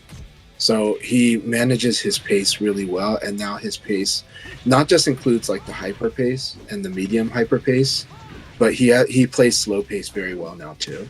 And you can see that in this tournament. Now against numbers, I would say maybe it was too slow for him, for KNR, but at the same time for good reason. So one of the comments that I made in in a group chat that I was in, watching Numbers and KNR, was in the middle of the match. I said, I feel like KNR has been traumatized somewhere by some Lei Fei that was countering all of the punches and elbows. I really felt like KNR was holding himself back because of that. But at the same time, Numbers was also punishing KNR's heavy use of 4-6P. And so KNR wasn't overdoing it in that match. It's that it wasn't until like near the end of the match that KNR got like a good 4-6P in. Most of the times, you could tell that Numbers was countering the 4-6P. Numbers was expecting it, and Numbers was ready to punish it. And in his form on day 2, Numbers was able to punish the 4-6P a lot. So I think it's a really big deal because 4-6P, Akira's standing palm, that's a combo launcher, is a really good move. And there's a really good reason why KNR like favors that move, and a lot of the newer generation Akira players favor that move, especially after evade, because if you do like a string and Akira like sidesteps you, now normally a lot of it you could still kind of like or no, more like you sidestep Akira even, but in both situations a lot of times like your string would probably be able to make contact with Akira and stop him, but 4-6P is standing palm is so fast and has so much damage for its speed, for its class, that it wins on trade like a lot in these situations. And you'll see it if you watch KNR's matches, how often standing palm, same thing with MF Diva, how often they will win trades with standing palm because of the high damage for its and ridiculous speed of that move. And so Numbers, part of Numbers' strategy against KNR, you can see, is that he's going to punish 4-6P when he believes it's going to come. And this also is part of what subdues KNR a bit and gets KNR to be much more careful and cautious. But then this allows Numbers to dictate play throughout that match. Combined with the fact that even though Numbers wasn't doing a lot of punch pari or sabaki, my gut feeling was that was the element that I can feel KNR was respecting a lot. And so I was just like, I don't know who KNR is sparring regularly. Maybe it's Numbers. Maybe it's another St. Louis player. But it feels like he's used to fighting against a Lei Fei that completely shuts down Akira's punches. Because he was just being like, it was like the thing. I was just like, it looks like he's playing around it so much. But it was really exciting to watch. But this is also why the match plays at a much slower pace. Because these two are watching, and KNR is trying not to play into these two things. He doesn't want to get blown up for doing 4-6P, and he also doesn't want to get like hard countered by Lei Fei having a punch pari and a punch sabaki. So that's my takeaway watching that match, and I thought it was an exciting and amazing battle. And like you said, though, Numbers loves doing the ring out plays. He likes setting up a position where you're going to get pushed out of the ring. I do too, but Numbers, this Lei Fei is really, really good at it. So all of his opponents. That's why Rento Anime and VF Numbers get along well playing matches. They both kind of aim for those ring outs. 100%. But I do think my from how I was watching the match between KNR and Numbers, and why I think KNR felt uncomfortable maybe is because Numbers was definitely changing the pace of the match. That's how I felt it. It's kind of similar when I was thinking like when Tricky was playing against Gasuke Sera before top 8. Like Tricky was just overwhelming, non-stop, was just dictating the pace of those matches and completely overwhelming Gasuke. Yeah. And so when you get to a certain level where your fundamentals is good and everything, just messing around with the timing of stuff can really disrupt your opponent. At least it definitely disrupts me when playing, and people just change up their entire how they do their stuff.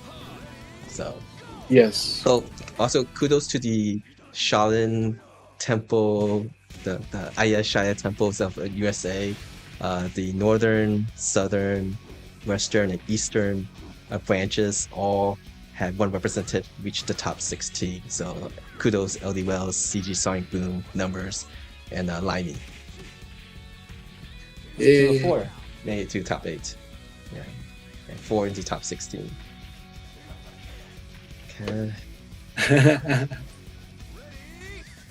Well, I'll definitely say that on day two, even though it was off to a very slow start, but it was so much worth the wait. So that top eight was totally worth the wait. But once the show was rolling, the production on day two was a lot better than day one. So I was happy to see the improved production on day two of our Virtua Fighter coverage at EVO. So, but it was off to a slow start, but maybe that's why the production was better too. So, but it was quite a wait. It was quite a wait. But now everybody doesn't have to wait anymore. They can watch. They can watch that amazing top eight, and they can also watch the top 24, or they can watch day one's coverage as well. So, yeah. Guns means their muscles. Yeah. Okay, gotcha. Especially biceps. Tricky did like a really big, champion pose when she secured top eight. I remember that. Okay. Yeah. But would be funny if that was the case. Indeed. Tricky has a lot. Oh, sorry, go ahead. North America League's kind of halfway through. Got Weird Entity, Jam Ripper. Those two are right now currently undefeated. One lost club is Jimmy Lee Curse and Blurry. To what you were saying though, yes. The thing is okay. So as you get stronger in Virtua Fighter, and both players get really good at frame play, and both, or at least a sense of advantage and disadvantage play. As you get good at that, and especially as players tend to get more precise with the spacing, and then later they learn how to cover the spacing, because if you're too precise with the spacing, you open yourself up to backdash. Once all this stuff kind of happens, then another dynamic happens, which is you start to get into now in Virtua Fighter accelerates this, but generally you go into tempo once you start going past the fundamentals of frame type play and spacing play. Tempo becomes a big one. Now Virtua Fighter accelerates getting into this tempo game because of the role of sidestepping, the role of evasion. So with Virtua Fighter's evasion system, especially in the new patch, but always before, delay attack has always been one of the best ways to beat somebody that's sidestepping. It's one of the more sure ways to do it, because if you go half circular, it's like high risk, high reward. It doesn't sound like it because it's a defensive option, but you're aiming for a higher reward if you evade your opponents.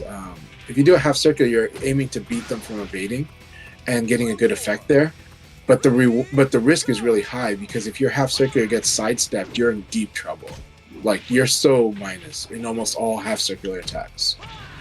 And but the thing is that half circulars are attractive because they're typically still fast enough that they work within frames pretty well, and so that's why they tend to be favored.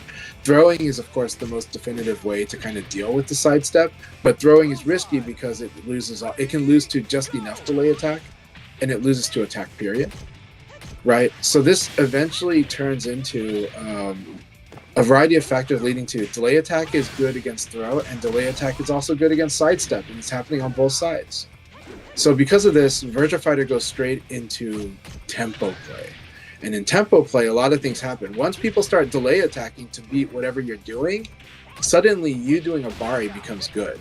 Because now you can just uppercut them out of nowhere and catch them trying to delay attack you.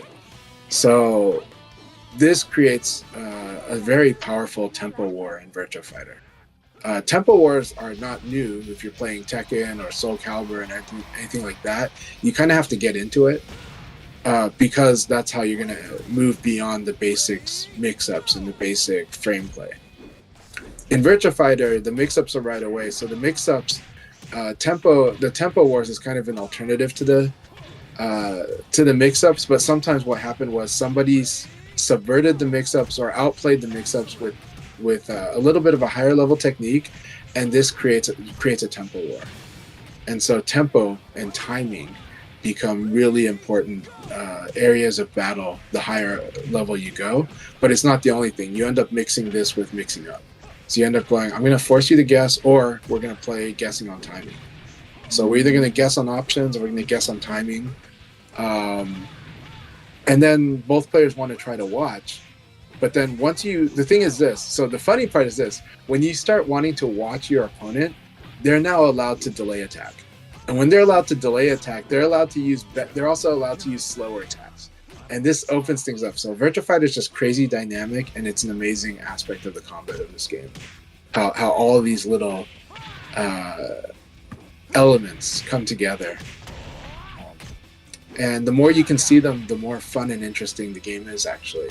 So however fun the game is for you right now, I can tell you, if you are able to like gradually improve, you'll keep coming to milestones where the game gets more and more interesting and exciting. This is a game where the higher level you go, it doesn't narrow down; it opens up. All right, and I give them. So the Europe side, yeah. So there's a progress report on the Europe side right now. We only have one person undefeated, and it's 40i4. So he still had to play against Nepuha, Raging Mars, and Razunov. So definitely a tough line to still remain undefeated. Everyone, bring him down to you guys' level.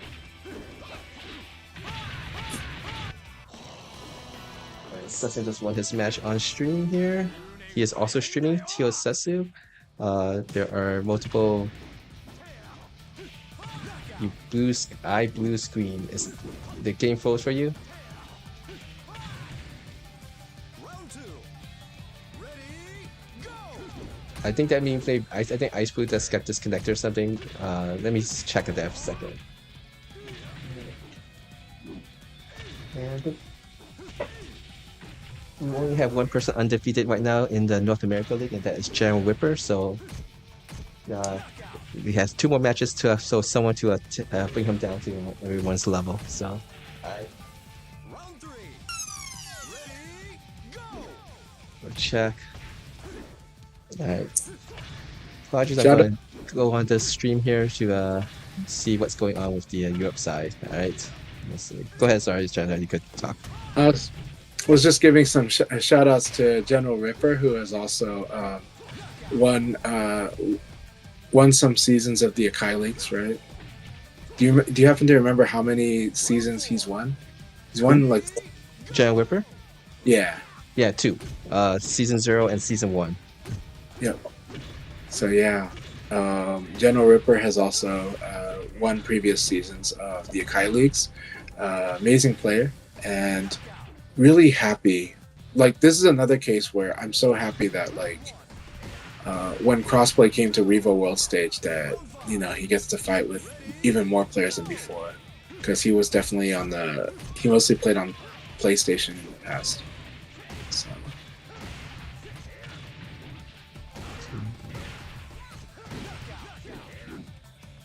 Oh, Ice Pack, I think you're fine. I think Ice Blue just got disconnected from room, so that's why your match got disconnected. Let me go check again. I wasn't paying attention. Sorry. Let's see. And I think a player like Ripper is the type, because he's got very powerful set play, but he's also got very powerful fundamental play too. But I think, but because of the how much of his approach tends to use the set play, I think there are some types of players who might have underestimated Ripper, in the past.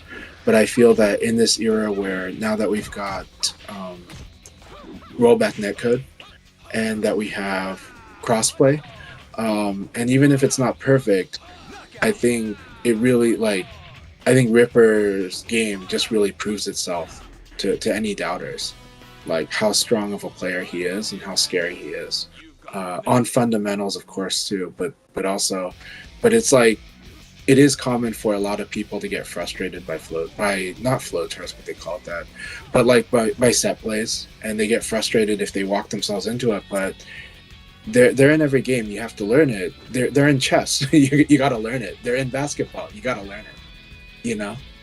Your opponents are going to come up with strategies and force you into guessing. Any sport you're in, any competitive activity, and so with rollback netcode and with crossplay, I think There's been a lot of players who really prove themselves and show what they are, and can challenge a lot of players' preconceived notions. And I think we all get to evolve as a result. So it's great. So yeah, about set play and what else? There is a negative connotation used, like your role mapping and stuff. But to be very honest, there are certain things in the game you are role mapping. It is a negative way that some people use to use that word. But General Whipper is my gatekeeper, so yeah, I So I am teasing your vocabulary because you're actually associating with proper word definition, because it's flow charting is what people call it, but role mapping is like, no, those are similes, right? So so yeah. But I do want to give credit and shout outs to General Ripper, because General Ripper has always been polite in the chats, but I just sense that how frustrating it can be when opponents might make an excuse or something, or say something to try, it's like when people complain about Lei Fei, right? I think as a Lei Fei player, I think any Lei Fei player is gonna like understand the frustration, right? I mean, look, I play Leon. Look at how many you can imagine how much I have to listen to it. So like people are just like, man, like why this character got to make me play a different way than the way I just want to play the same way and win. Right? It's like, that's not how competition works in anything. But okay. So yeah, I do think that, I think VF, the thing is you can find a systemic answer for stuff. It has different expressions, and yes, the thing is that this game's moveless, especially Final Showdown all the way up to REVO World Stage. It's very templated, but there's always give and take. And so, yes, this move is a little broken in this way because it's breaking a quote-unquote rule or a template rule, but it gives and takes in most cases. And then so what makes them interesting is learning, oh, okay, this attack is playing with my expectation. Like it's a little different this way. And this thing is a little different that way. And that's kind of the nature of the different martial arts styles, right? And I think that's it's a beautiful expression on system, but it's a beautiful expression on theme, because this is a game that is built around the idea of fighting styles, of martial arts. Now everybody fights and everybody has fast attacks, powerful attacks, throws. They have all these things, but they're just stylistically a little different, and that makes them functionally a little different. And it's not that hard to learn. So I'm gonna agree with GT. Technically, if you're getting into Virtua Fighter, if you're looking at Virtua Fighter as Virtua Fighter, not as I want to play my other fighting game, like I want to play Virtua Fighter like my other fighting game, or I want to play Street Fighter in my Virtua Fighter. If you don't do that, but if you just go, okay, I'm going to interrupt you here, Chanty, for a second. Congratulations to General Whipper for getting first place. Rare Entity second, and third place goes to Jamie Lee Curse, second finalist. Alright, thank you guys for playing there. We'll do one more league for North America. So those who want to stay and play, continue to do so. I'm going to let people know that they can join the room now. Europe is almost done too, so you could go to that. You could join that room quite soon. Alright, sorry Chanta, you may continue talking. Don't apologize for that. That was correct. but yeah, thank you. So this game has got that's my passive aggressive way of saying it. I do think it's a beautiful thing though about the martial arts theme, is that systems of fighting versus systems of fighting, and so they look similar enough. But this game, you do have this game allows a lot of skill expression, but it also okay, we're getting back to what GT said. Virtua Fighter is actually easy to get into, and what it means is if you can engage it as Virtua Fighter and you try to throw away preconceived notions, you can kind of play this game as just gradually rule by rule and then breaking the rules a little. But it's actually not too hard. in a sense. The hard part is probably overcoming preconceived notions and wanting it to play like something you already played. And that's natural for humans to want to do that. People want to transfer skills. But that's also why I think Virtua Fighter really rewards people that really like a growth mindset or a growth approach, like a learning approach, right? Where they just go, I want to learn a new thing every day. All right, EU. We go. Thank you, Shanshan. All right, so second league for Europe is completed. Congratulations to Poi I4 for getting first place, Razanov second, and Waging Mars gets third. Gotta scroll down a little bit here. All right, thanks again for playing. Just like the North American room, we're going to do one more league for Europe. So those who want to stay and play, get to stay in there and just stretch a little bit or get a snack before we start the last league. All right.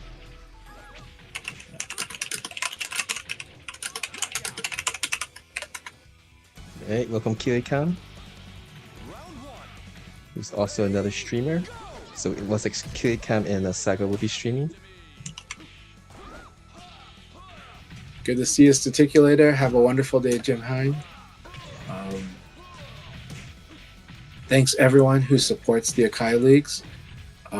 It keeps going strong this many years because of everyone's support. So the participation and the support. And it's you know, Akai will not say how much it's helped the VF community, but it goes without saying. It has helped the Virtua Fighter community so much. And so thank you so much, Akai. Oh, thank you. Okay, let's see. What's now?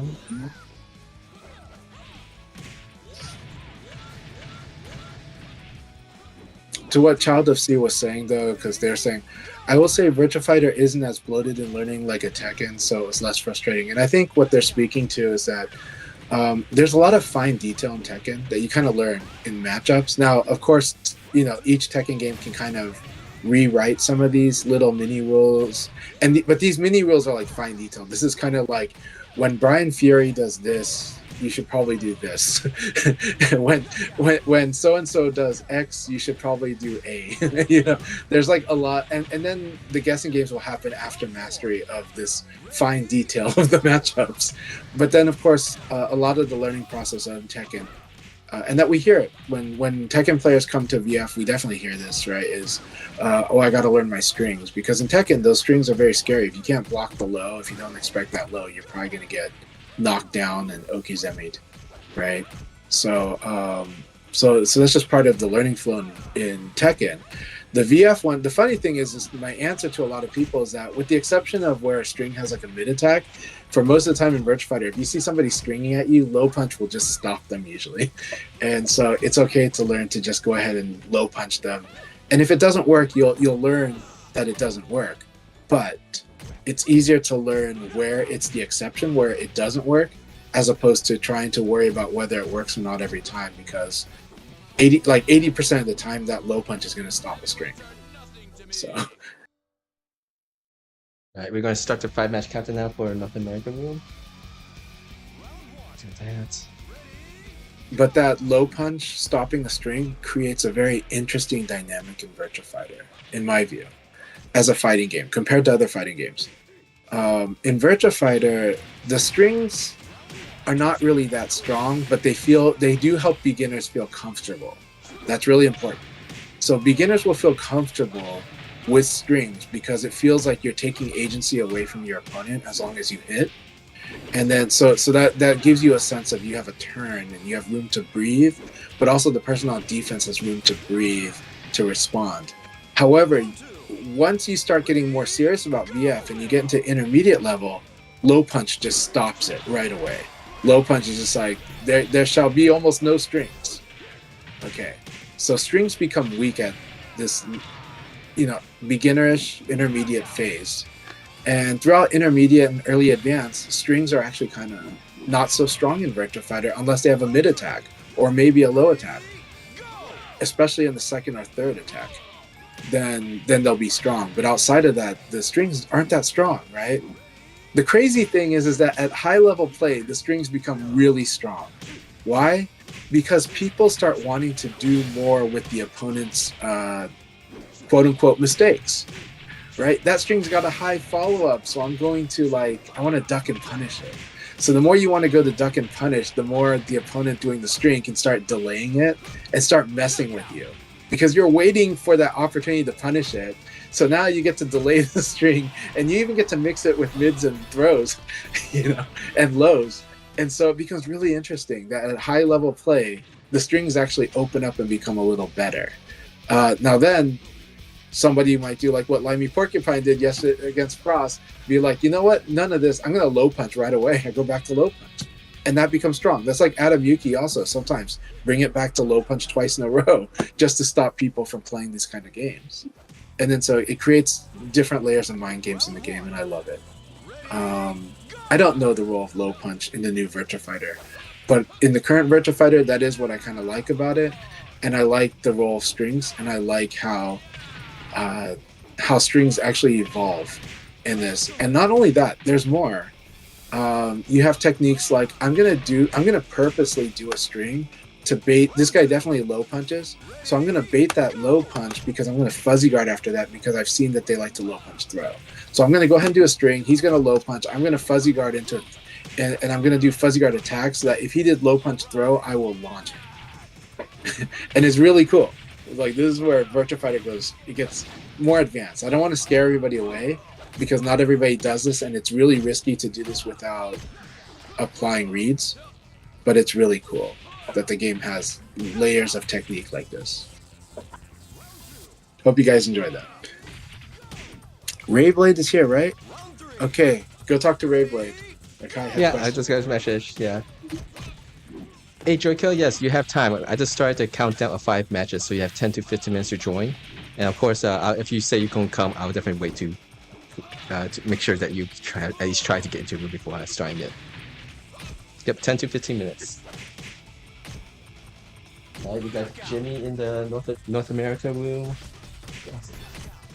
That's the tickler joined for this last league. Thanks for playing earlier, Jim High and Kasami. So now we just have 3 more matches before we begin the North America's last league. Europe side, I start the 5-match countdown. We have a Kirikam and Sago who is streaming, and you have plenty of time to join that room. Ray has a good answer for your question.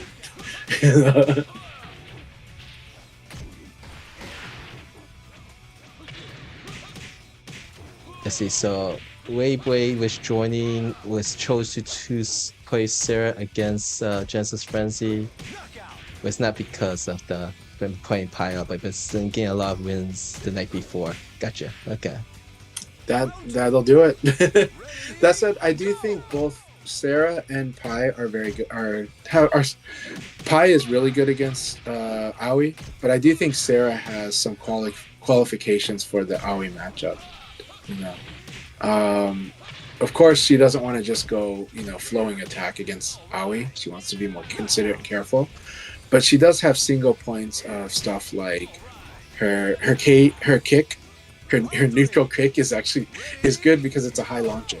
Right? Having a high launcher like that's really fast is pretty good against Aoi.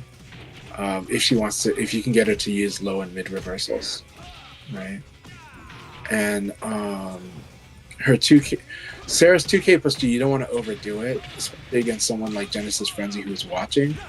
But if an Aoi is careless, Sarah can really annoy Aoi with both that as well as something like 1K plus G. So there's interesting things that Sarah can do in the matchup to kind of undermine some of the typical Aoi plays, and can whiff punish her too. 2 more matches for North America. We got Matthew joining the room now too. Awesome. Alright, thanks for playing Bomb Digs. And again, for those, so those who are level 1 through 20, I have started an initiative on the weekdays to host sessions for people who are level 20 or less.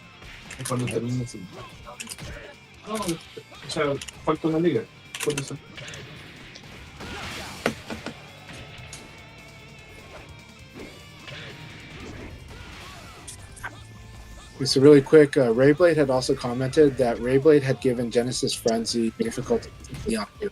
Leon is really good, especially with Rayblade's style of play. Leon is very good against Aoi. Like, it's not like it's a broken matchup. It's actually a pretty balanced matchup. But Leon can launch from all three levels, high, mid, and low. And that by itself is a huge deal against Aoi. And Leon, if Leon applies reading, his backdash game is good against like an Aoi. However, and that definitely puts salt on one of the wounds of Aoi, which is she can be stubby when she wants to fight up close. Now that said, she has ways to chase, but when it comes to up close, intense, high speed fighting, she can be very stubby, and a Leon player can take advantage of that. That said, Aoi has so many great mid attacks that she can control the flow of combat against Leon and make sure that there's no like crushing shenanigans. And she has a lot of tools to deal with Leon as well. So it's a really cool, interesting, and very interactive matchup, which is why it's one of my favorites. Staticulator asked, is it advisable to play VF on leverless? I play on leverless, but sometimes I feel it isn't ideal for VF. It's a little tricky on VF because the techniques are different because VF feels different in control from other fighting games.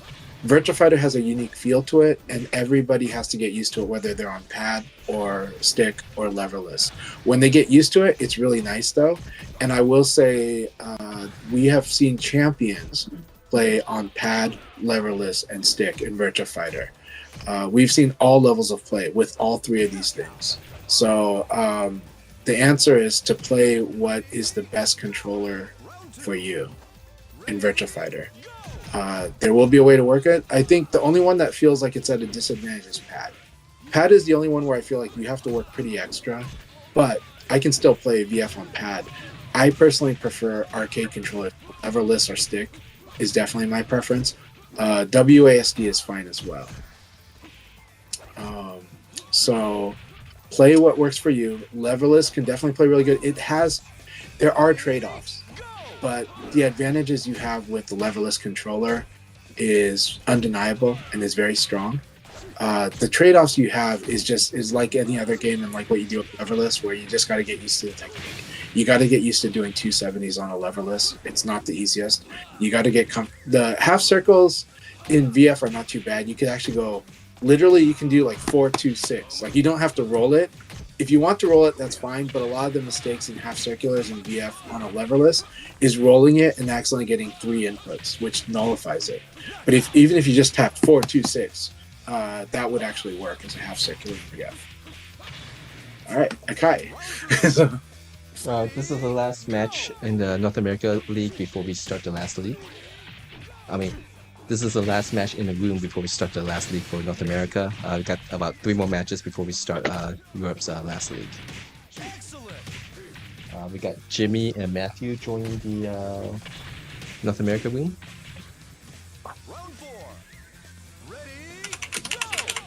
And Europe, we have Kirikam joining this last league. And if Joy Killer, if you're hearing me, please let me know. Oh, you're in the room, so you don't need to let me know. 2 more matches before we begin Europe. So, fun fact that was brought up by others. Gentleman Thief currently plays on leverless. Gentleman Thief was a stick player. And for a few years, he has been playing leverless on Street Fighter 6, but he didn't like the feeling of the thumb to do up evade on Virtua Fighter. So he switched later, but it wasn't until last year that he switched to leverless on Virtua Fighter.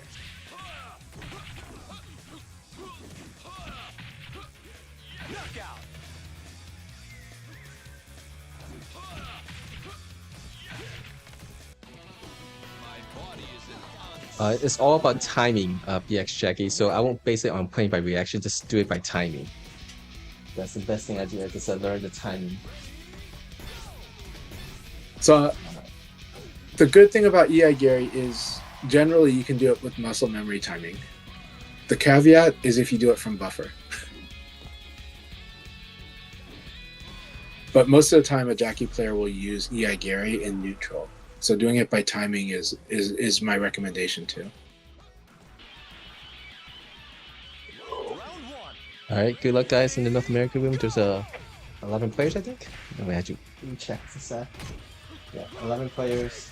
So everyone will at least get one bye.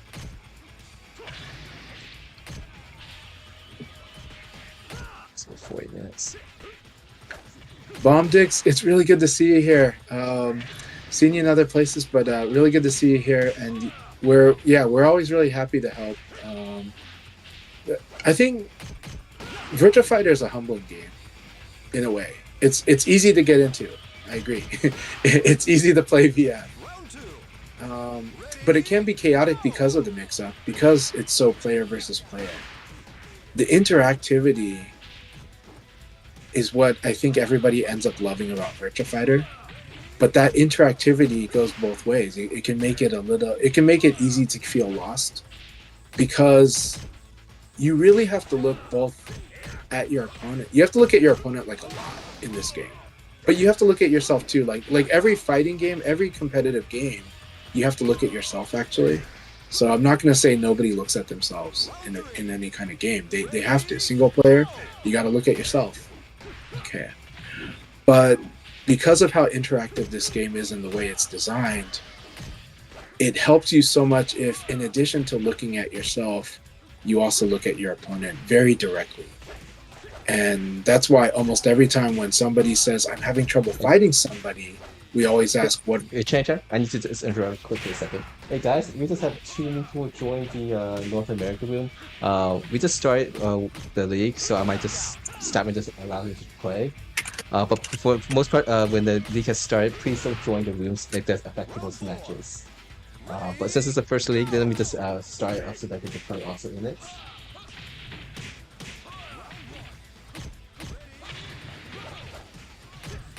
So Child of C asks, I'm trying to play a character that would teach fundamentals the best in VF5. I don't care how they look, I just want a character that forces fundamental play without being too gimmicky or knowledge checking experienced players. Okay, so I mean, if you really want that the hard way, I would agree with the advice of Jackie and Lau. Because the thing about Jackie is like, his design is, I have good moves and I use frames and I apply pressure, but I don't really crush much. So I'm not really trying to win attack versus attack from minus. I only do that when I think you're going to throw. That's Jackie, right? You could also say technically Taka teaches you fundamental play. I know people complain about it, but that's because they're being forced into the guessing game a lot in the past against Taka, and that's why they hate fighting it. But they also hate the fact that they have to relearn new combos against Taka sometimes. All right. You guys, alright, so again, please do not join the North America room now. I just restarted since 2 people just joined at the very first, so just allow them to play. But please don't join the room now. Alright, the league has restarted, so 1 match for everyone as a warm-up personally. Apologies if you won. Hopefully you win that match again. Sorry. Yeah, good luck, have fun. Good luck, have fun. The main thing is we want to just people play matches. So, but again, if you're not watching the stream or just kind of make sure you don't join when the league is won. It does affect everyone's matches. I will ban you, BX Jackie, for being that, since you know the rule now. So, I will say though, I personally still think Sarah is the character I recommend for beginners a lot. I think you learn fundamentals a lot through her. Now, what is the trap? The trap that people talk to about Sarah is that you over-rely on Flamenco. You still learn a lot there, but you are going to get blown up for it eventually, and you'll have to learn how to not rely on Flamingo. But I definitely recommend try learning Sarah. Keep your amount of Flamingo use in check a bit. It doesn't mean don't do it. It means absolutely learn it, but also try to learn how to win without it. So I'm telling you, you can still use it. You can still win with it too, but also try to add to how many ways you are able to win. And I think if you play Sarah this way, I do think she'll teach you a lot of the fundamentals of the game. I think she'll teach you Okizeme easier than other characters. I think she will teach you how to use your frames, how to win with counter hit launcher. She even has one of the most hit checkable launchers in the game. 2P plus K is a very underrated move. It's so good because, yes, in other fighting games, this amount of hit checking like launcher is kind of normal. In VF, it's the level to which this move exists. Not as common in VF as you would think. Sarah has it, and her 2P plus K is insanely good. That said, I think Sarah can teach you a lot, and she also teaches you the challenges because your opponent can blow you up if you're reckless. Because there are combos against her, she can get wrung out a little bit. Not as bad as in Final Showdown. It's better now. I'm going to interrupt it. I'm going to interrupt you again, Chanchai. There was a few disconnects from the Europe room. If you were just going to leave, that's probably fine. But if you're trying to get back into the room, kind of let me know so I don't accidentally start. Because the game kicked you out. I don't want to start if you're trying to get back in. All right. I am going to give a huge caveat on Lao. Okay. I don't really think Lao is a beginner-friendly character. I think if you're experienced in VF, he's going to look like he is. But I think when you're actually playing like his fast attacks, they're detail-oriented. It's his slow attacks that are robust and strong. But it's his fast attacks that are very but you will learn the hard way, the very hard way, like how to improve your fundamentals. I think Lao is great as a second for a developing player. I think Lao is great as a second or third character though, because it will challenge you and it will definitely make you improve. But you're going to lose a lot, and I don't want you to quit the game out of that, But I do think Lao will sharpen any Virtua Fighter player will get stronger by learning Lao. But he's more. His game is much more in depth than it looks. It's not that simple. It's just more that you're going to understand why you lose to some things versus not others, and it'll force you to kind of make some decisions a little tighter. I wouldn't say better, but tighter. I think Go is a very good character for teaching fundamentals, but it also is the fundamentals that Go can actually. Go can play reverse Nitaku well, so yes, he could teach a player to be aggressive on the minus side, but not the same way as like Vanessa. This is a very VF way. It's a very what do you think the opponent's going to do? If you know, Go will reward you. If you know what the opponent will do, Go will really, really reward you. But you will also get punished for being wrong. You'll get punished pretty hard for being wrong. And you will also be very susceptible to sidestep if you play Go, if you don't utilize his throw game. So I think Go is a good character with the learning goal of I want to play a character that's going to make me play much more fundamentally straightforward, but make me stronger. I think Go is really good for that goal. The problem with Jackie is just not really understanding why people would attack when they're minus, except for when they're going to throw, because Jackie just doesn't really do that much. Jackie creates another form of pressure with both, and he gets into tempo pressure very fast, and Jackie punishes mistakes right away. Brad's a cool character, but you also want to understand that Brad is a defensive character. He does have offensive tools, but Brad is designed as being very good at guard punish and whiff punish in a way that not many characters are, but he needs to be mid-range from the opponent. Like, if he's far away, Brad doesn't have fun chasing opponents. He doesn't like doing it. It looks like he does. He's got the Brian Fury kick. He's got 3P plus KP, but that's like all he really has. Like he actually has a deceptively good like low kick that can hit at a decent range. But Brad is a much more defensive character than people realize. And so if you want to improve your defense, Brad is pretty awesome at that. If you want to rush people down, it's probably the wrong character if you're playing Brad for rushing down. But he can do it. He's better at setting traps with an offensive pressure though.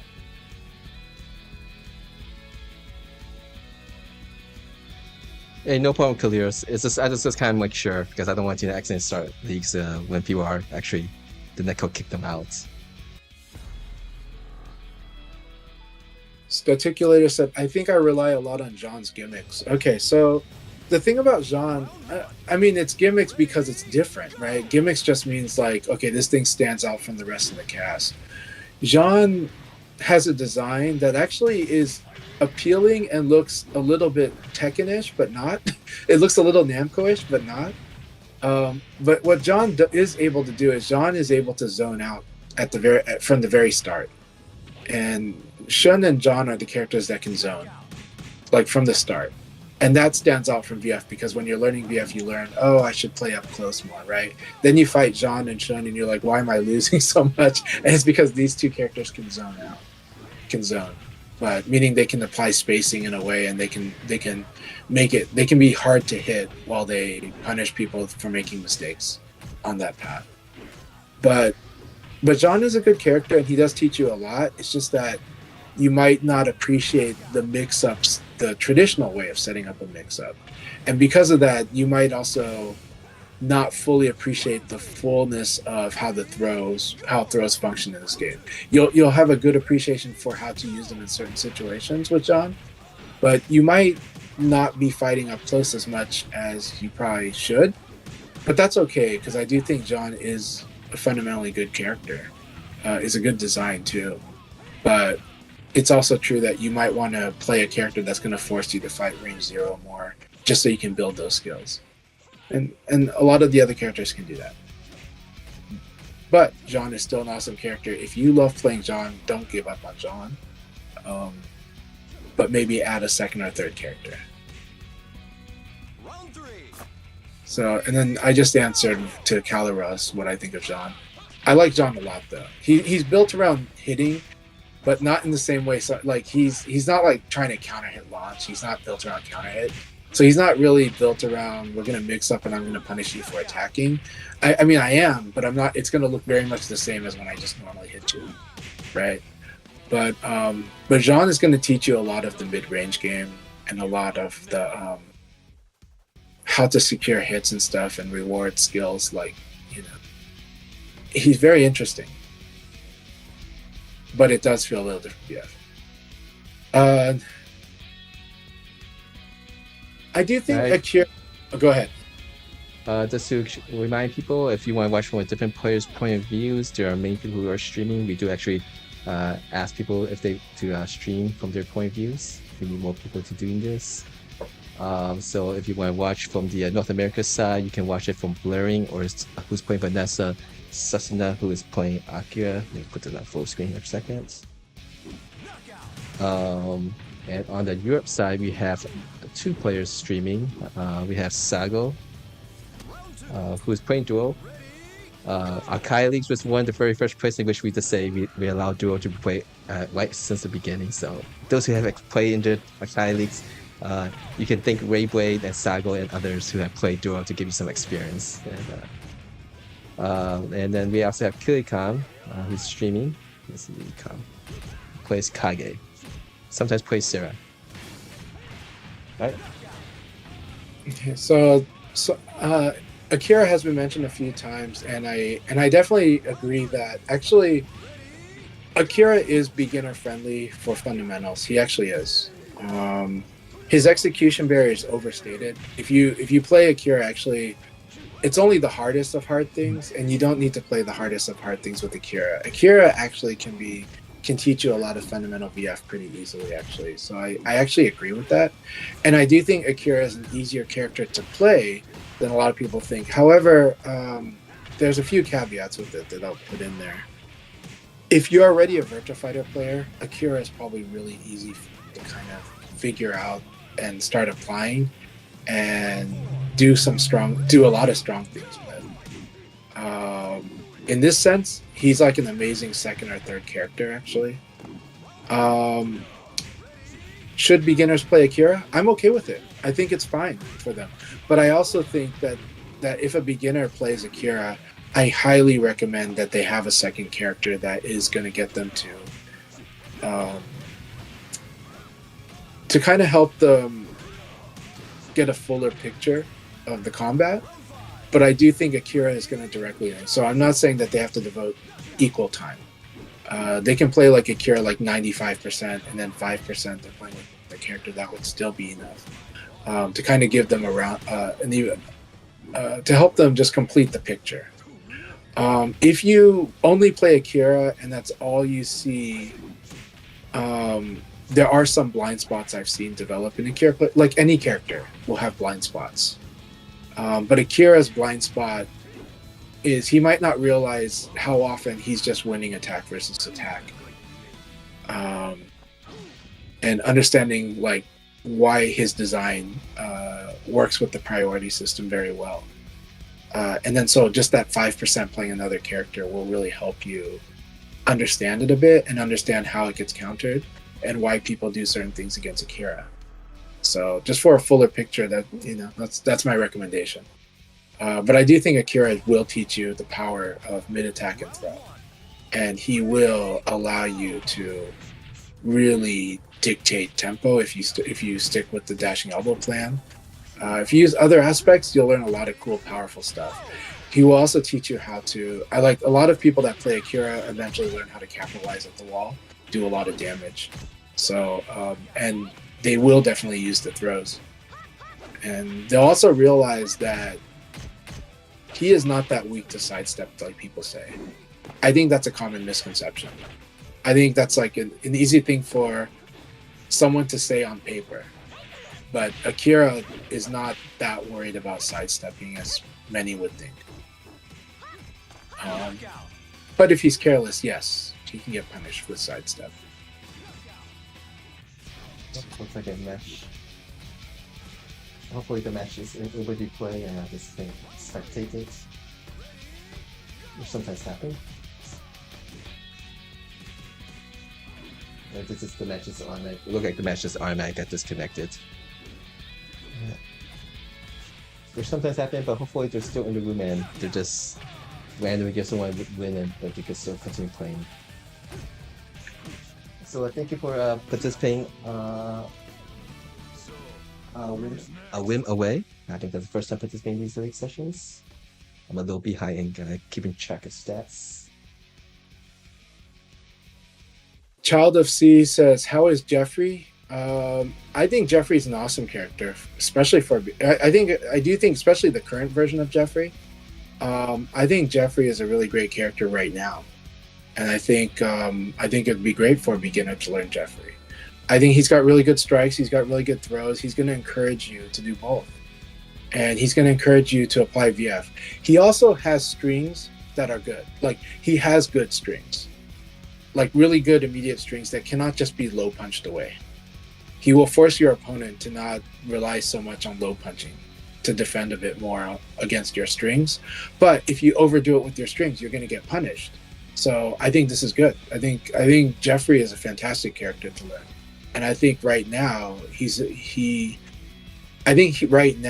teaches the fundamentals really well. In Final Showdown, I do think that if you got to like advanced level, you would have some frustrations with Jeffrey until you learned how to play like reverse mix-up games. But now I think where he is at right now, he can do them both. And he's quite strong. So I definitely think Jeffrey is a fine pick. I would like to see more Jeffrey players right now, to be honest. We do see quite a few people playing Jeffrey. I would love to see even more. He's a great character.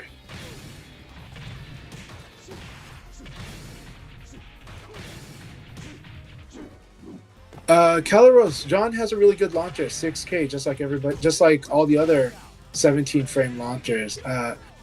This game, okay, so you're talking about the counter hit launcher. So Calaros laments that John doesn't have it, but John has 6XP.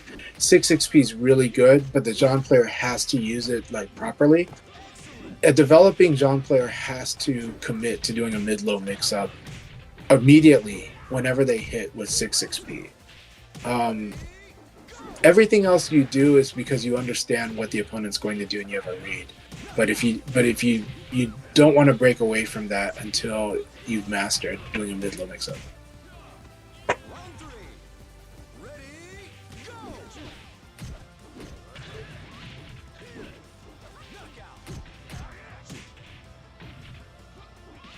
And I like what The Rock Reaper had to say about Jeffrey. The Rock Reaper said Jeff has negative buttons, but they aren't really punishable. Yeah, negative buttons are not the biggest enemy here. They are the enemy at a higher level, but even then, you'll be on of other options.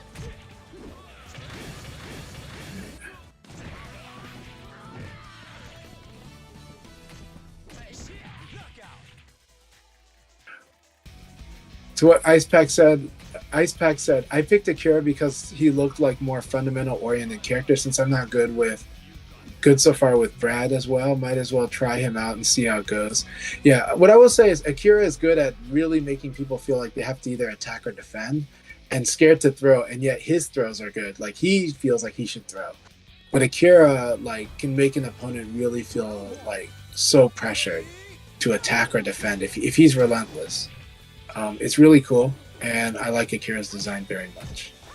But like I said, having a 5% other character will help round the perspective out, so you can see why what Akira is doing is good. You know? It's not broken, but it's very good.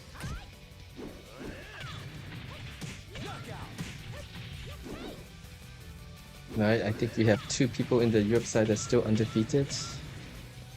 North American side, I think only Rare Entity. Yeah, Rare Entity is undefeated and 6 matches in, 7 matches, 13 players, so 12, 13, you know, so halfway to go.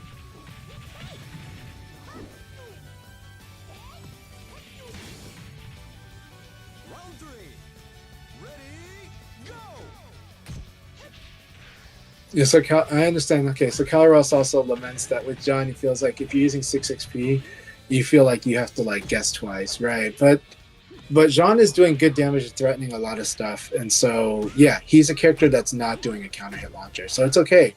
If you want a counter hit launcher, you can definitely play a different character from Jean. He's designed to be like without the counter hit launcher, but he has his other launchers, right? Learning how to use a backdash to set up a 6K. His side game is insane. You know, there's all kinds of other elements, but definitely Jean is not really doing the counter hit launcher game. So he's doing, if he just played only Nitaku, you know, it just depends on the risk reward he's comfortable with. He would have to go a little higher risk to get the higher reward. The counter hit launcher gives people what they feel like is a lower risk for a great reward. And so that's where Jean not having a counter hit launcher can feel frustrating if that's what you want, right? Instead, Jean is kind of like his save play gives a moderate reward, and his call out play can give a higher reward, you know. But overall, he's doing really good damage, which is why he's consistently one of the better characters. Well, not better, which is why competitively he's very scary. Yeah.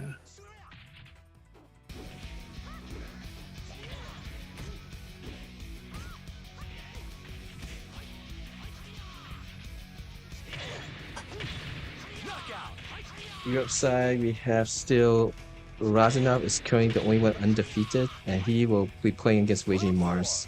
So his position to finish first is dependent on his match against Waging Mars, who is just behind by 1 loss.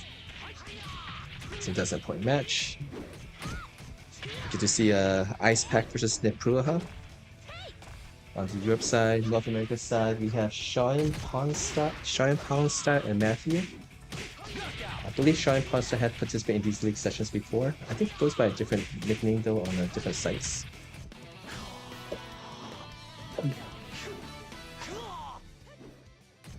And CG Sonic Boom, aka Kung Fu Hustle, aka Green Lantern, said hi to you, Chan Chai. Are you still at the? Are you still? Oh, you still have to be at Las Vegas. Today's Evo, last day. I call CG Sonic Boom the northern style of Shaolin, the USA branches of Shaolin. Finished in the top 16, so congratulations on that. I know you want to do better, but I think you have shown that you have been finishing at the higher spots.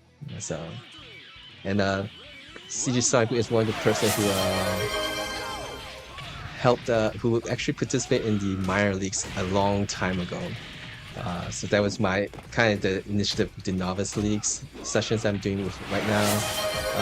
CG Sonic Boom was one of those people who kind of was part of that group that did back in the day, which is kind of strange to say back in the day. So but yeah. Indeed. But no, I hope you're having an amazing time, Hassel. And always cheering for you. Uh, I know that competitive drive and spirit, but I also, again, hope you're just having an awesome time. Hope you were able to play more VF with everyone too. Thank you very much, Stickler, for giving out many subscription tiers, subscription to people. Really appreciate it. Yay, you guys, you have given me my my utility bill for the fiber optics for my house now, so I should be getting paid by Twitch next month and now because of the subscriptions you gave out. So thank you very much. Yep.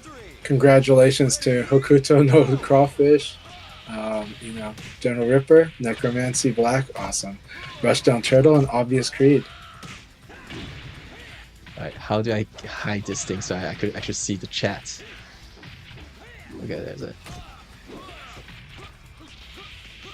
Alright, what's going on with the Europe side? Okay, Europe side's finished, and then we put that on the big screen for the results. Did Razanov defeat Rushdown? He did, so congratulations Razanov for finishing the last league of this season, getting first place. Second goes to Waging Mars, and third goes to Netpuraha. Thank you guys for playing. If you guys want to continue playing to the room, you're more than welcome to. This has always been about getting people to play together and build from there. We'll go put this back on the North America side. And always, if you have some feedback or opinion to give, I'm more than willing to listen. And certain people ask about this, and says for those who do participate in the in-game tournaments that SEGA hosts, from the in-game itself on the weekends. With World Stage, it does seem to be affecting a lot more people. And this is not just people outside of Japan. People in Japan is also having this issue with the in-game tournaments. Yeah, I'm quite sure SEGA is aware of this. But all I can say, I could confirm to you that everyone's affected by that this issue. But if I have any information I could give, I'll try to be able to provide that. But hopefully, people who do like it could find something else to play and enjoy with the game. But yeah, we all expect that if we purchase this game and it is a feature in the game, that it will be something that will actually work. And so hopefully, SEGA will be able to get it to work. I'll cross my fingers all the time. So. Round 2. Ready, go!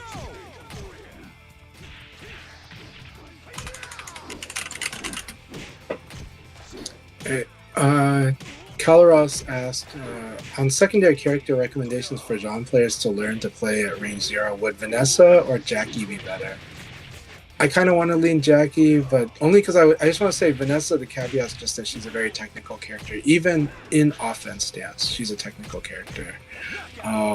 But she's a very cool character. So if you vibe with Vanessa and you like Vanessa, you should do Vanessa. Jackie, though, will teach you a lot of just direct fundamentals and stuff like that, too, and will extend your Jean play. It will feel similar to your Jean, and yet you'll be able to just kind of punish things right away. And you'll have an uppercut, so you'll have that counter hit launcher there, and you'll have a lot of pressure games that allow you to keep pressuring somebody, like by pushing into them, right? Which is a little different from the Jean play. So I think Jackie is very great there, but Vanessa is a very fun character. But I would say if you have a personal investment in Vanessa, then that's when you pick Vanessa. Otherwise, I feel like she's very technical, so she demands a lot of passion out of the player to learn her more detailed game plans or her more detailed use of her tools. To 1414 who is watching on YouTube, thanks for stopping by. Say hi, John, player on the European leagues. But yeah, Europe is definitely going through a heat wave. I've seen posts quite a bit from everyone who's there about that. So hopefully you guys can stay cool. St. Louis, where I live, is 95 degrees starting today for a whole week. So we got a heat warning advisory. And so that, for those who are in Europe, that's 30 degrees plus Fahrenheit. Wait, you earn a hype chest. Open to see your reward. I never knew there was a such thing as a hype chest opening. Oh, thank you, Ticker, for that. So let me see what that actually is. Spill the tea emote. Okay. Okay, I see. So people get the emote now. Thank you for that particular.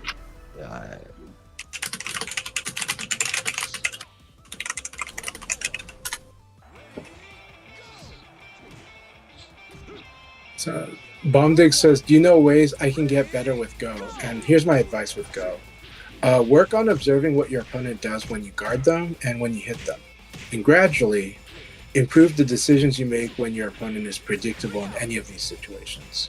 This is hard. This is a hard ask. But you can start with like when you block big attacks. When you block big attacks, that's an easier place to look at first, right? Akira does a shoulder attack and you block it. What do you think he's going to do after that? And then gradually start trying to see what are good things to do against that. Go rewards you on making decisions when you hit and when you guard. And later, as you get better, and if you're good at these two things, you can start working on making better decisions when your opponent hits you, and making decisions when your opponent guards you, because Go can also win on reverse mix-up pretty well. The thing about Go, he's like your sustained damage character. He does above average damage on almost every decision if he engages them directly.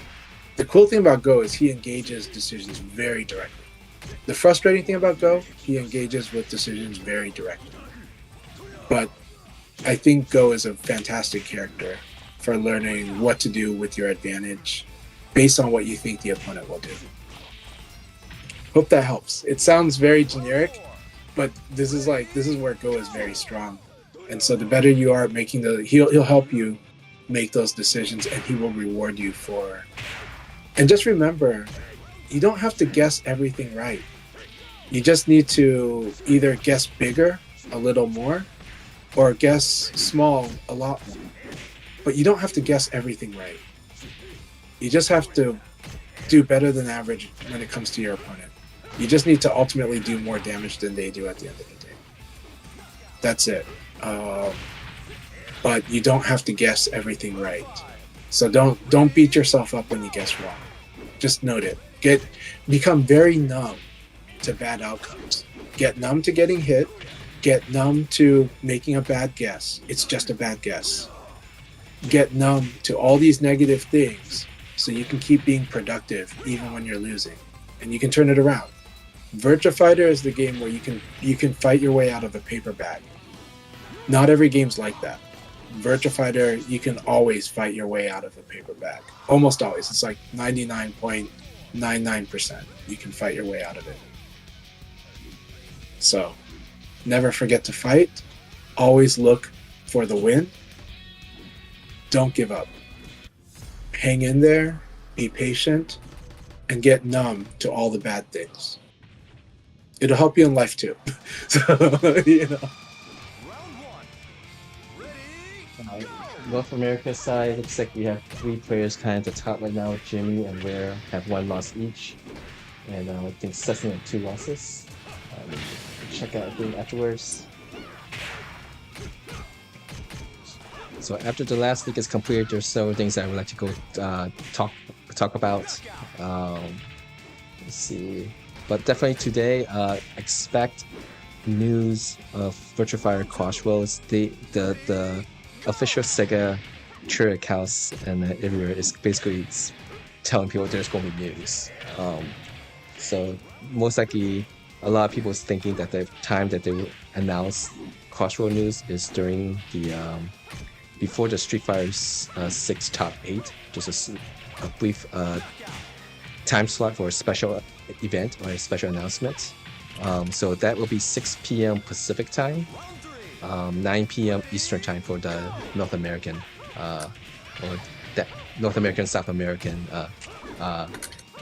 fan base. For Europe, this is going to be basically past midnight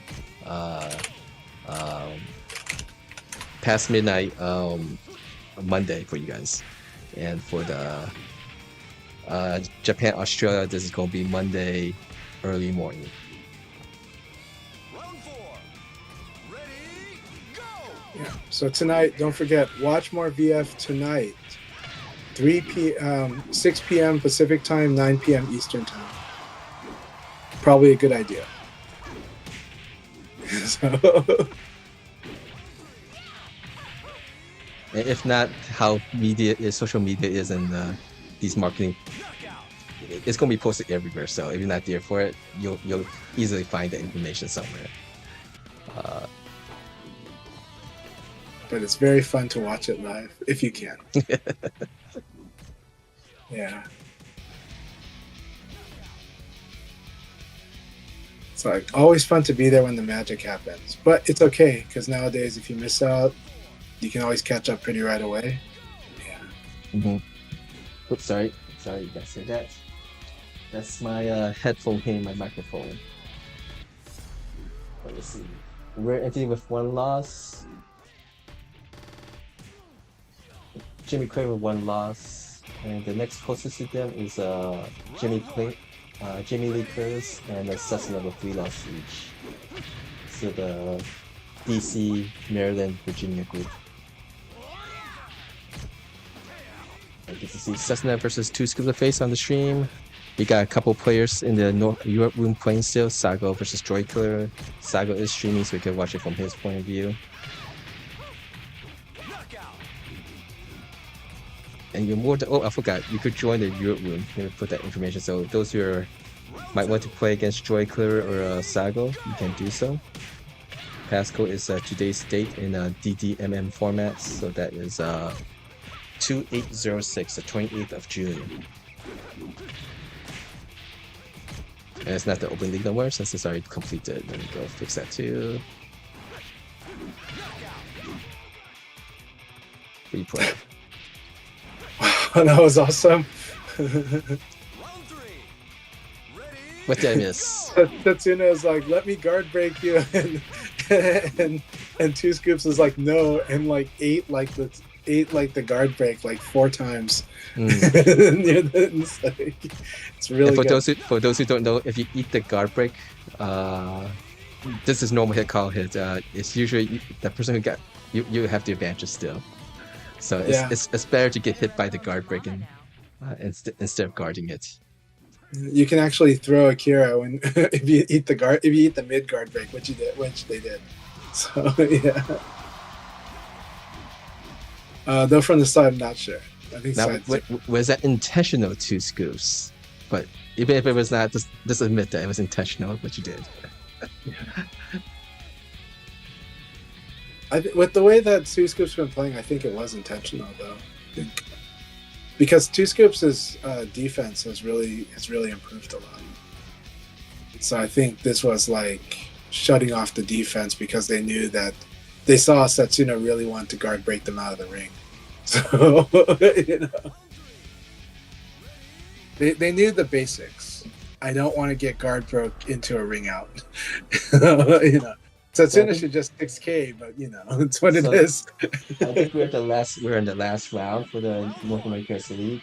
And right now Jimmy, Claymore, and We're Entity are tied. Both are playing L Blaze. Both are 10 wins, 1 loss, plus 24. Jimmy have to play against Jamie Lee Curtis, and Weird Entity will have to play against Phaser Cats. So those 2 players, you guys can definitely. Akaku will get first place here. Jamie, of course, is also in position to get 3rd. Round 2. Ready, go! 2 Scoops answers yes and no.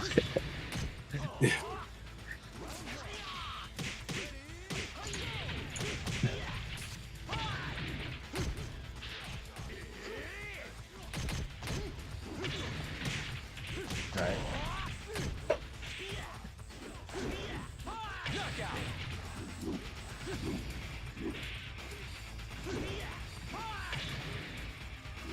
Round 3. Ready, go!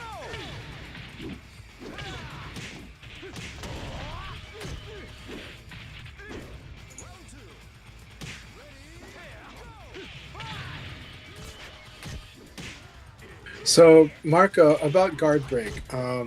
Okay, it depends on the guard break, but Akira. But generally speaking, Akira's mid. The chicken wing guard break is a mid guard break, right? So if you block low or block high, it's gonna break you. And a lot of Akira players want to do this on Okizemi, especially if they get the side turn on you. And sorry, and Setsuna wants to kind of ring out two scoops once they get the guard break. Most people's instinct, of course, when they wake up is to guard, so guard break is really powerful. Akira's chicken wing guard break is like -10 on normal hit and counter hit. So if you eat the guard break, you let him hit you with the guard break, you can usually throw him. Now from the side, it's a little different, but generally speaking, if you get hit by the guard break, you can actually throw. It's really hard to do. I tried to do it in match. I even tried doing it against GT in online qualifiers last year because I knew he was going to do it, and I still messed up doing the throw. But it was really fun eating the guard break on purpose. But generally, yeah, just eat it and attack right away is a safer play. So, you're probably not going to mess up the way I did with trying to throw. Right?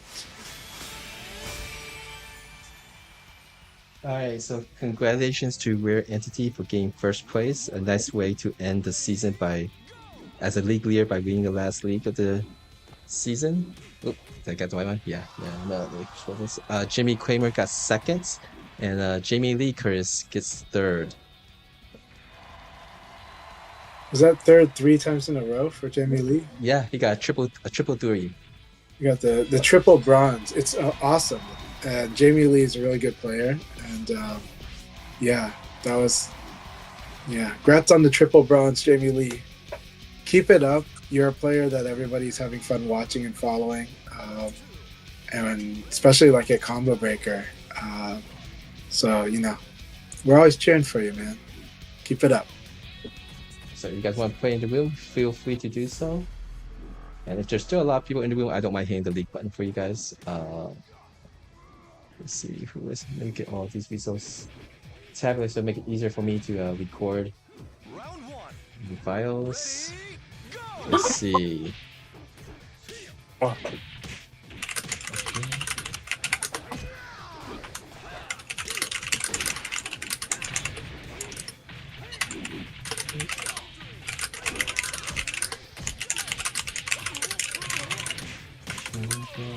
Second, third, Jamie Lee Curtis, triple three. Right. So with guard breaks, just since that's a topic right now, letting Akira hit you with guard break on the mid one, it's fine. On the mid one, it's good because she's pretty minus, but it's hard to punish. So honestly, let's talk about the other ways to deal with it because you don't want to eat his attacks. Sidestepping is a way to deal with guard break, except that Akira will probably still have advantage. So if you sidestep a guard break, you won't get guard broken, but you might still be on the defensive. So just know that. Backdash is actually a very scary thing, but that's also why if you use backdash against guard break, that's probably just going to encourage the Akira player to, one, destroy your backdash, which he can now, or two, encourage him to kind of just really pick his guard breaks to be used like when you're waking up or when you're kind of locked. But in general, understand there are many definitions of defense. There are many options for defending. And all of these options you want to consider.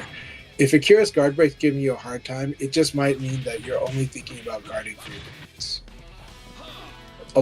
Almost all of the other approaches to defending work against guard break. Guard break is a hard answer.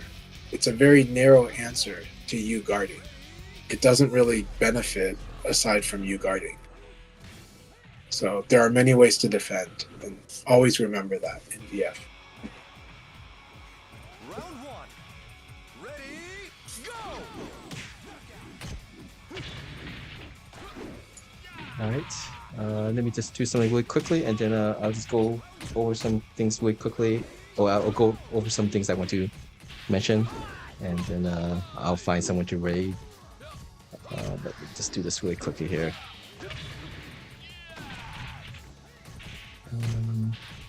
What am I trying to do? Knockout.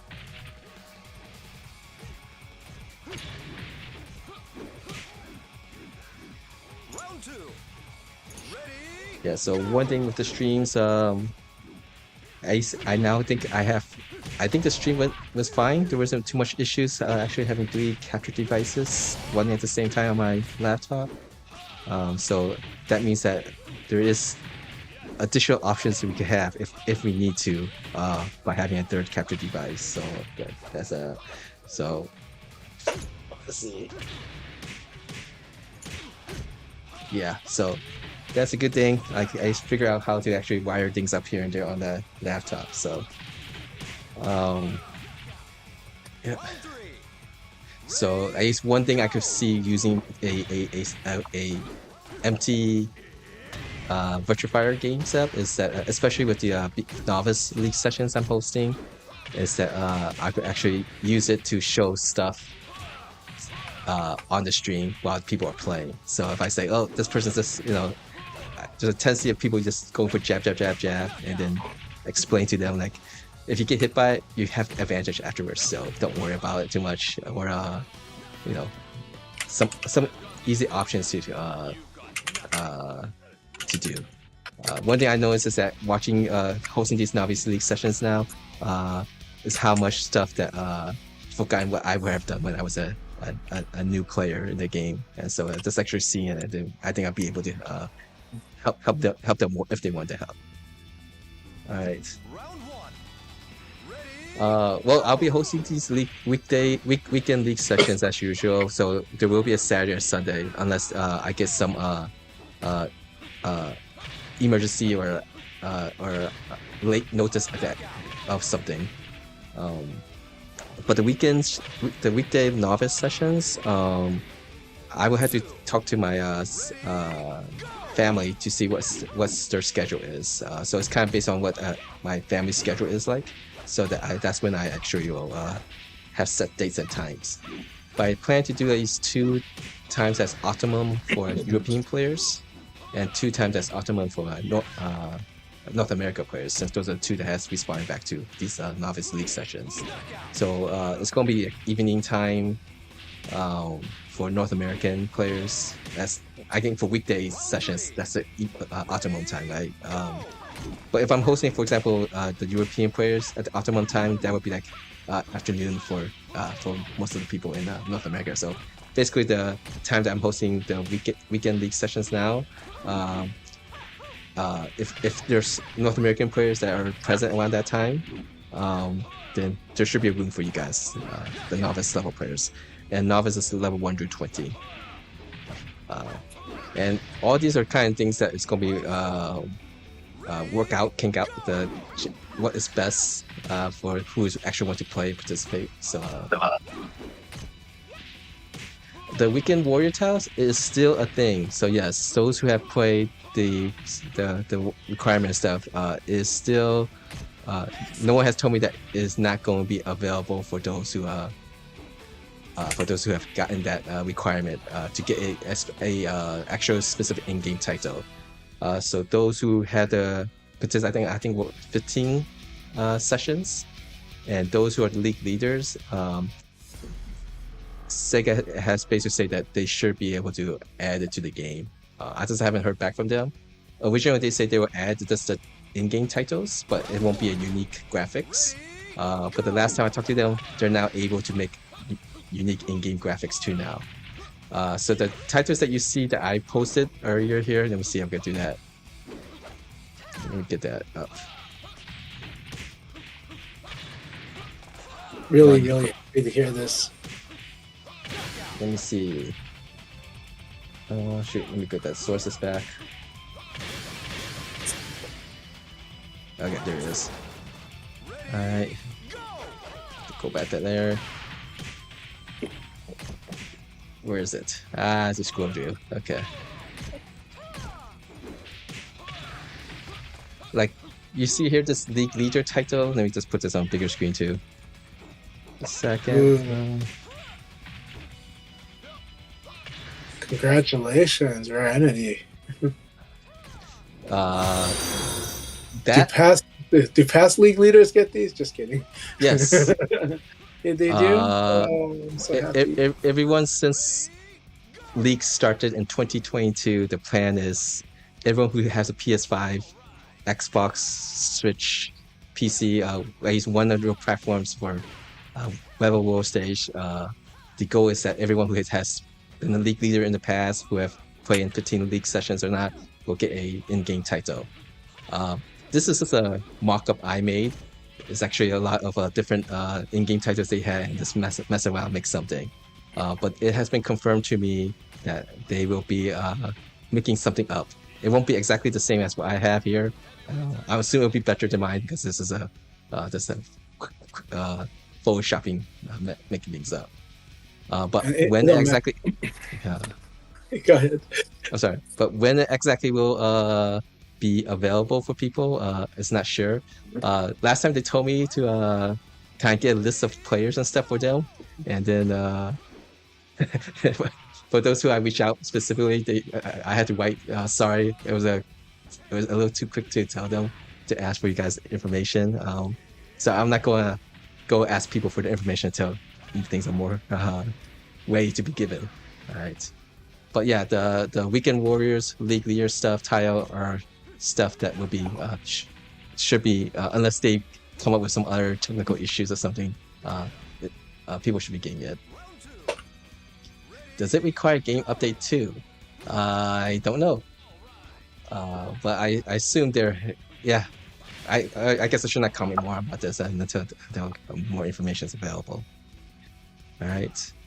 All right, let's see. And since there's talk about the Weekend Warrior titles, League Leader title, there should be one more title, the League Champion. So let me go do this quicker. Can we go do this quicker? And there we go. Let's go quicker. All right. So this has been something that I have thought of doing for a long time, but we have been World Stage came with a lot of issues, so I kind of been delaying, and then other things has happened. So, but all the Weekend Warrior title and League Leader title was kind of more of celebrating people who participate in these sessions, right? It's you guys who participate in these sessions, allow these to keep going on, because if there's no one playing these regularly, there won't be a really good league, right? And so League Leader is one that celebrates participation and also achievement, since you had to get a lot of first place finishes. But some people who can't play so much, but are really strong players too, though, right? I guess one way we could recognize this is just to have something where anyone who participates even in one single league and got a top place finish can go into the playoffs. And so this is a plan right now. This will happen while season 4. So season 3 of Akai Leagues will begin starting in July and end in September. And then there'll be a season 4 October to December. So while season 4 is running, we'll be doing playoffs outside of the regular league sessions. Okay. So basically there's going to be 8 spots for the playoffs, and this is going to be happening not on one single day.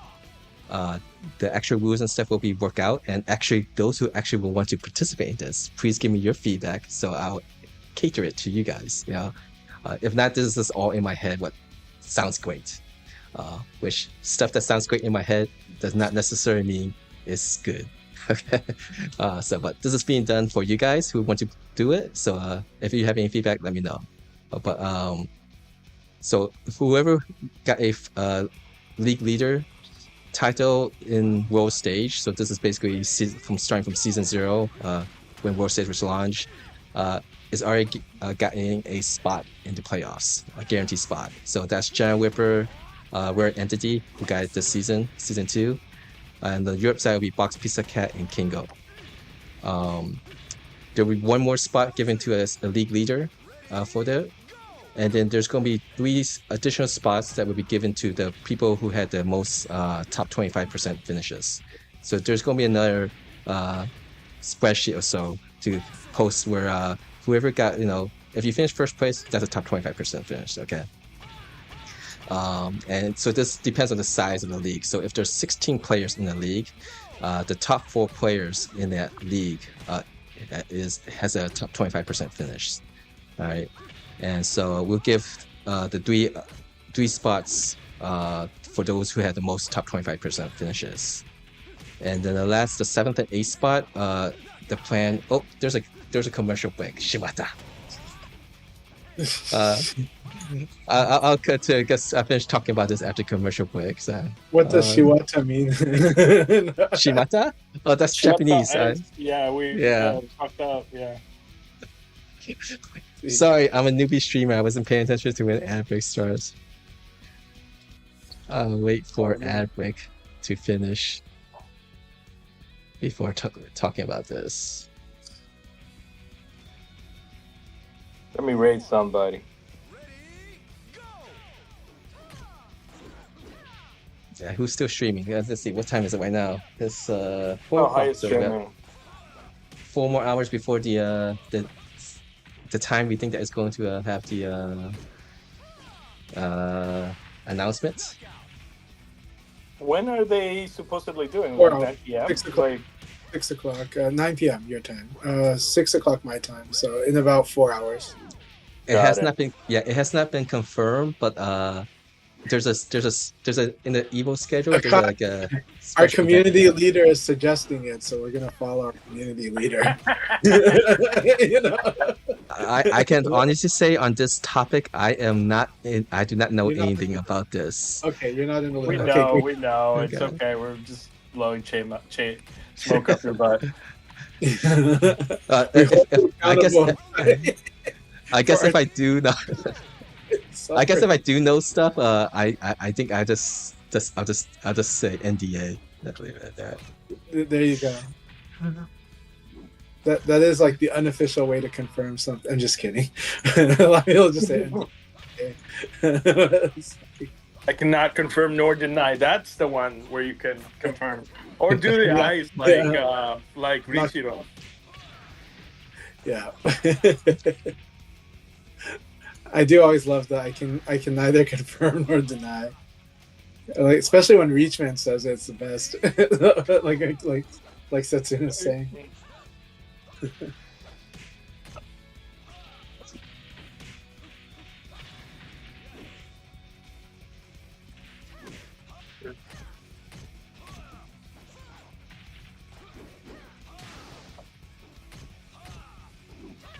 Wow, that was a nice throw sabaki by Haya. Jesus.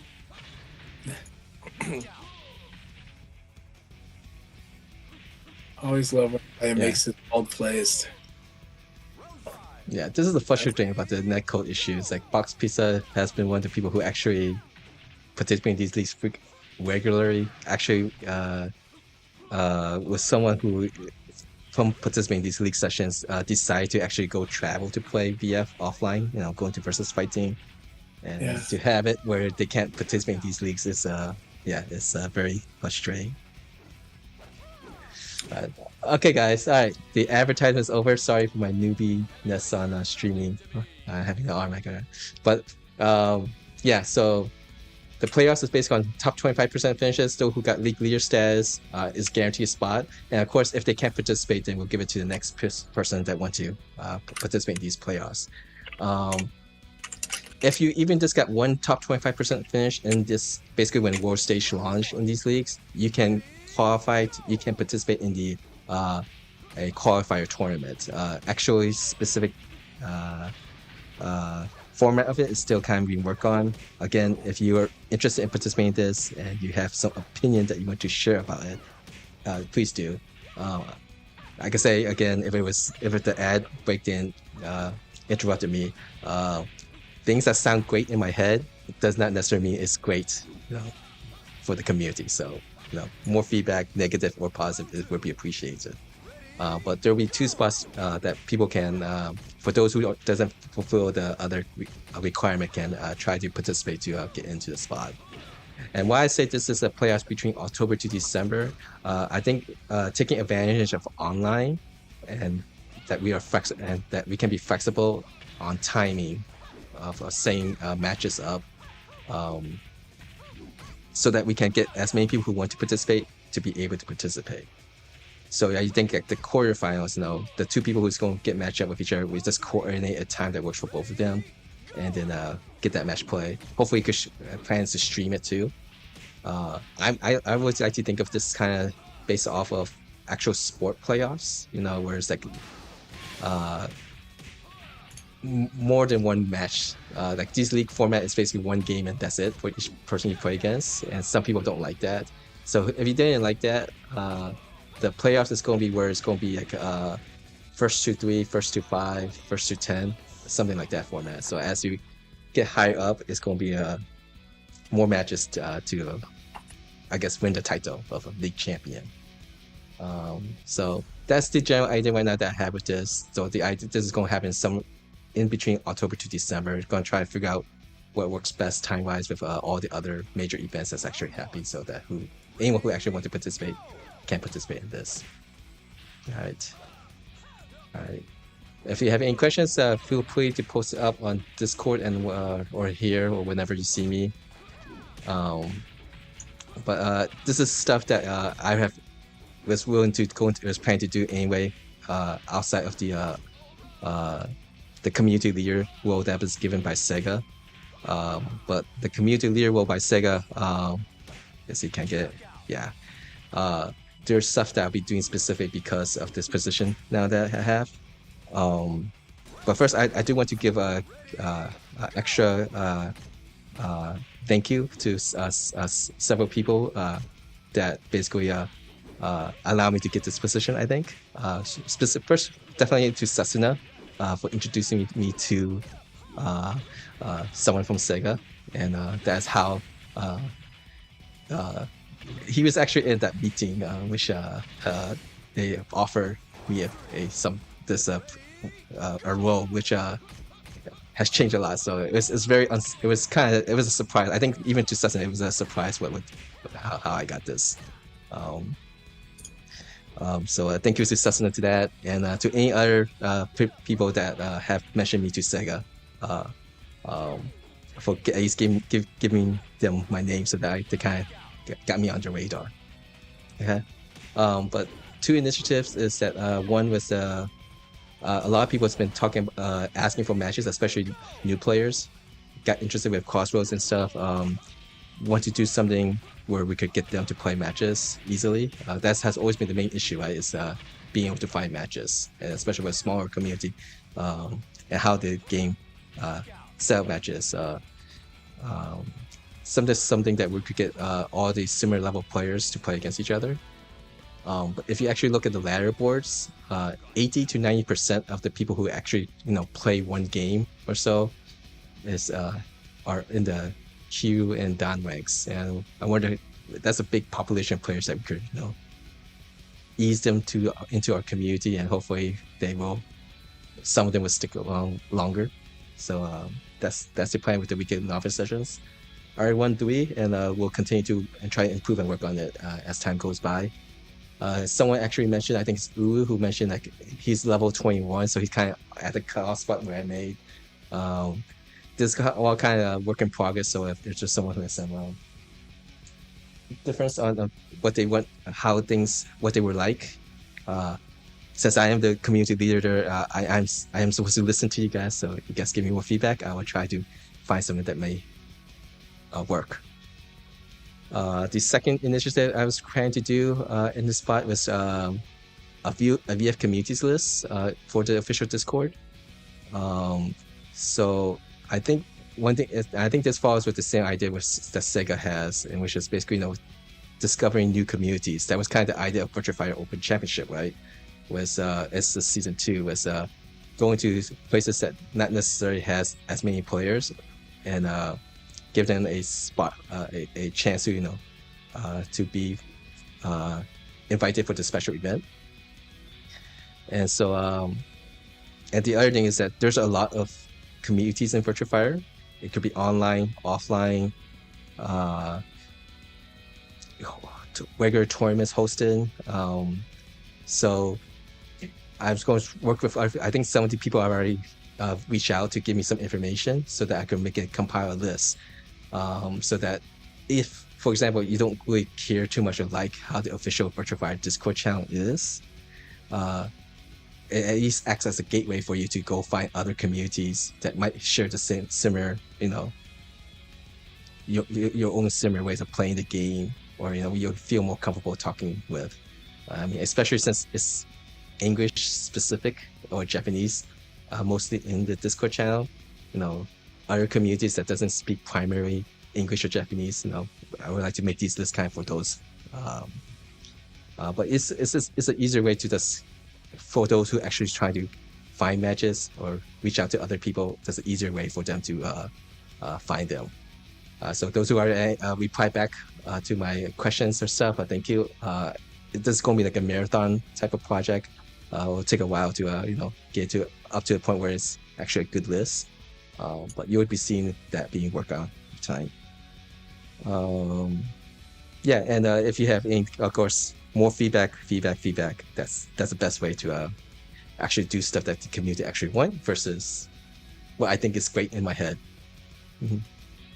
All right, that's it for me. Anything else you guys need to say, or you have questions? Go ahead. Let me see who is streaming still. I think that was all great. Setsuna, love to hear more of your thoughts. On what? Sorry. Oh no, just your thoughts on all these initiatives, where we're going as we get this community better connected. I think it's good. You know what? I feel like I'm seeing more people playing the game now that Akai is running these like weekly kind of like beginner leagues. Yeah.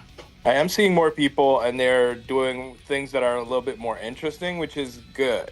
It's good for the overall health of what ranked looks like at this point. And some people are just gonna engage with rank, right? That's just the way that it's gonna be, right? Some people don't like the community aspect. They just want to log in the game and it's first person playing and that's it. Yeah. So, but yeah, no, a lot of these things are necessary. Ever since Akai started these leagues, I've been trying to join, and I see the value. This is why when I had the opportunity to bring him up, that's what I did, because the other thing is, I think SEGA at this point is looking harder at the community aspect of their games. Yeah. So if you want to think about that, like when I saw the news, I was like, this is 100% the work of these people that are putting their time into making it better for people. So yeah, kudos to you, man. Thank you. You know how much I respect you, but like when I heard that, when I saw that, I was like, yeah, this is the result. This is what happens. So yeah, I when they offered you that position, I was like, oh, this is the natural result of what you do. So yeah, good work. Yeah, thank you. Good work. No, it's really amazing, and I think this is all going in the right direction. This is wonderful. And again, it's not about like the specific outlet. It is more outlets, and it's more outreach, and it's getting more people playing, whether it is ranked or through these activities. But and connecting more players helps that. So I'm really excited for all this, and thanks for everything that you do, Akai. Really appreciate it. Thanks. But yeah, speaking about the SEGA's looking out for more community members to do stuff. If you haven't, if you're a streamer who makes content and stuff, there are now programs that that they've been announcing that you can apply to be content creators for SEGA. I'm not sure how that actually works out or pans out, on how much support they'll give you. But I don't have the links off of me right now. But yeah, if you need to reach out to Angry Bananas on that, and they're using the creator platform. But he made a post not long ago. Shidosha repeated that post as well. But on their SEGA socials, you'll find it. So if you're not in the creator program, sign up in the creator program. Go ahead. Sorry. No problem. No, that's good. It's yeah. So you just apply for that, and if you get in, you're in. But it's not just for North American players. There's something already made for that in Japan, and they did also mention in replies that they will have something like that for like other regions. So if you are a content creator, some sort of a SEGA fan, not just Virtua Fighter, but any SEGA stuff, that might be something of interest to you. But yeah, so yeah, tonight or morning for some of you guys, Crossroads news most likely. And those who's interested in the weekday novice sessions, I sure have it here early tomorrow or tonight, my schedule of when I'll be hosting those. And I'll post them on in multiple places, but these are stuff initiative that was kind of based on because of the what I have with SEGA right now. So I'll be focusing on this through the official Virtua Fighter Discord channel. Okay. And anything else? Last minute thoughts about EVO Las Vegas? Tricky's now the fourth person. I'm assuming we'll be getting the fourth invite to SEGA's event. Special event. Yeah. Congratulations. Gentleman Thief is the first North American EVO Virtua Fighter champion. And it's amazing. It's easy to take it for granted because we know how amazing Gentleman Thief is. So it feels like, didn't he win it already? He's won many tournaments already. This is the first time he's flat out won EVO. So yeah. And America VF, I'm so proud of you all. Gakusei Sarah, really proud. I'd been following Gakusei Sarah's run for this EVO because I know how fired up and determined they felt. Last year, I think they lost to Himajan and Nyanta. This year at EVO Japan, they lost to Killa Killa. And I think they lost to Nyanta also. I can't remember. Is really, I know it was that a tough bracket. That was really strong. It was real. I mean, it's EVO Japan. That one was a tough bracket, yeah. But Gakusei Sarah had definitely expressed that they want it. Just like even after this tournament, they expressed they want revenge, right? They got runner up, but that is their fighting spirit. They're part of the. They were an under 19 champion not long ago, so they're like under the age of 25 at this point. They're part of the new wave of Japanese Virtua Fighter players and champions, and so you can see how amazing they played, especially on Saturday. So I want to give huge props to them and kudos to their fighting spirit. A lot of Japanese players have a similar fighting spirit, and they'll do a similar thing where, it's not enough to be second place sometimes, but they are very mannerful.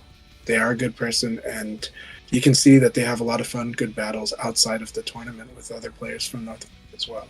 So shout outs to them. And North America VF, I'm really proud of you all. This was an amazing weekend, so I just want to say thank you all again. And we saw so many generations fight so hard, so fierce. Great players, right? Gentleman Thief, Tricky, Numbers, KNR, Crazy Drunk, Genesis Frenzy, Rayblade, and many more. I'm so proud of you all. It was inspiring watching everybody fight this weekend, and I know you're fighting for yourselves, but thank you very much because you're also fighting for all of us. And I am so proud of North American Virtua Fighter and global Virtua Fighter. And I'm just happy to be a Virtua Fighter player right now. So thank you all. It was an inspiring weekend. Yeah, one thing quickly with the Virtua Fighter Open Championship stuff. If you're in the Europe area, especially in the UK region, the deadline to register for Versus Fighting was June 30th, so you have a couple of days to do so. And there's two spots will be given to a special. Two spots will be given. Two players from that region. So Europe region will be given a invite to the special event, wherever that is. That's still excuse me, to be determined what exactly that event is, or they haven't revealed it yet. There will be a second Europe event that has been confirmed, but they haven't announced where that will be. All right, so if you're interested in VF versus Fighting's deadline is in a couple of days. It's a little short notice, but we deal with what we're given and then work off that. You see when that event takes place, that's going to be July 24th, 26th, that event. But before that, the next actual Virtua Fighter Open Championship event will be at Australia, which they have it tougher. The region of players for that includes Asia, so Yeah, so it's gonna be yeah. rough. I'm not sure how many people is going to be traveling to take part, but I saw Itazan names already there. He is truly a world warrior. He's not traveling just to get the special event ticket by anything. He's been traveling to play Virtua Fighter for many years, even when it was a big game. So he's truly is a world warrior, a world warrior. What says that? But that way, the deadline to register for BAM is July 12th, I think. So you could basically register for that event even at the very last day. So if you're living in Australia, actually in Melbourne, consider taking part in that event. Yeah. What else is there? CEO is in August, so maybe Gentleman Thief will get a triple crown, winning 3 consecutive major events. And then Argentina Ragnarok, that's in August 22nd, 23rd. Deadlines to register for these, and you can check out BFTC. I think I have it there, or in the official Virtua Fighter Discord. I have a list of these tournaments and deadlines if you want to register for it. All right. So those are the events. There should be one more for Europe, and I assume there's going to be more too that they haven't announced yet. All right. Anything from you, Cecina? Before I just no, not really. Just it was a great weekend. A great weekend for Virtua Fighter. So yeah. I'm looking forward to seeing more people play the game. That's about it. People getting better. Yep, I agree. All right. Agreed. All right, who is still streaming? Haya's got a stream going. Yeah, let me give Haya it. If it was not for Haya, I would not be doing these league sessions as it is right now. So, yeah, Hayato. How's the non-alcoholic version of Choya? Chan-chan? It's really good. It's actually not.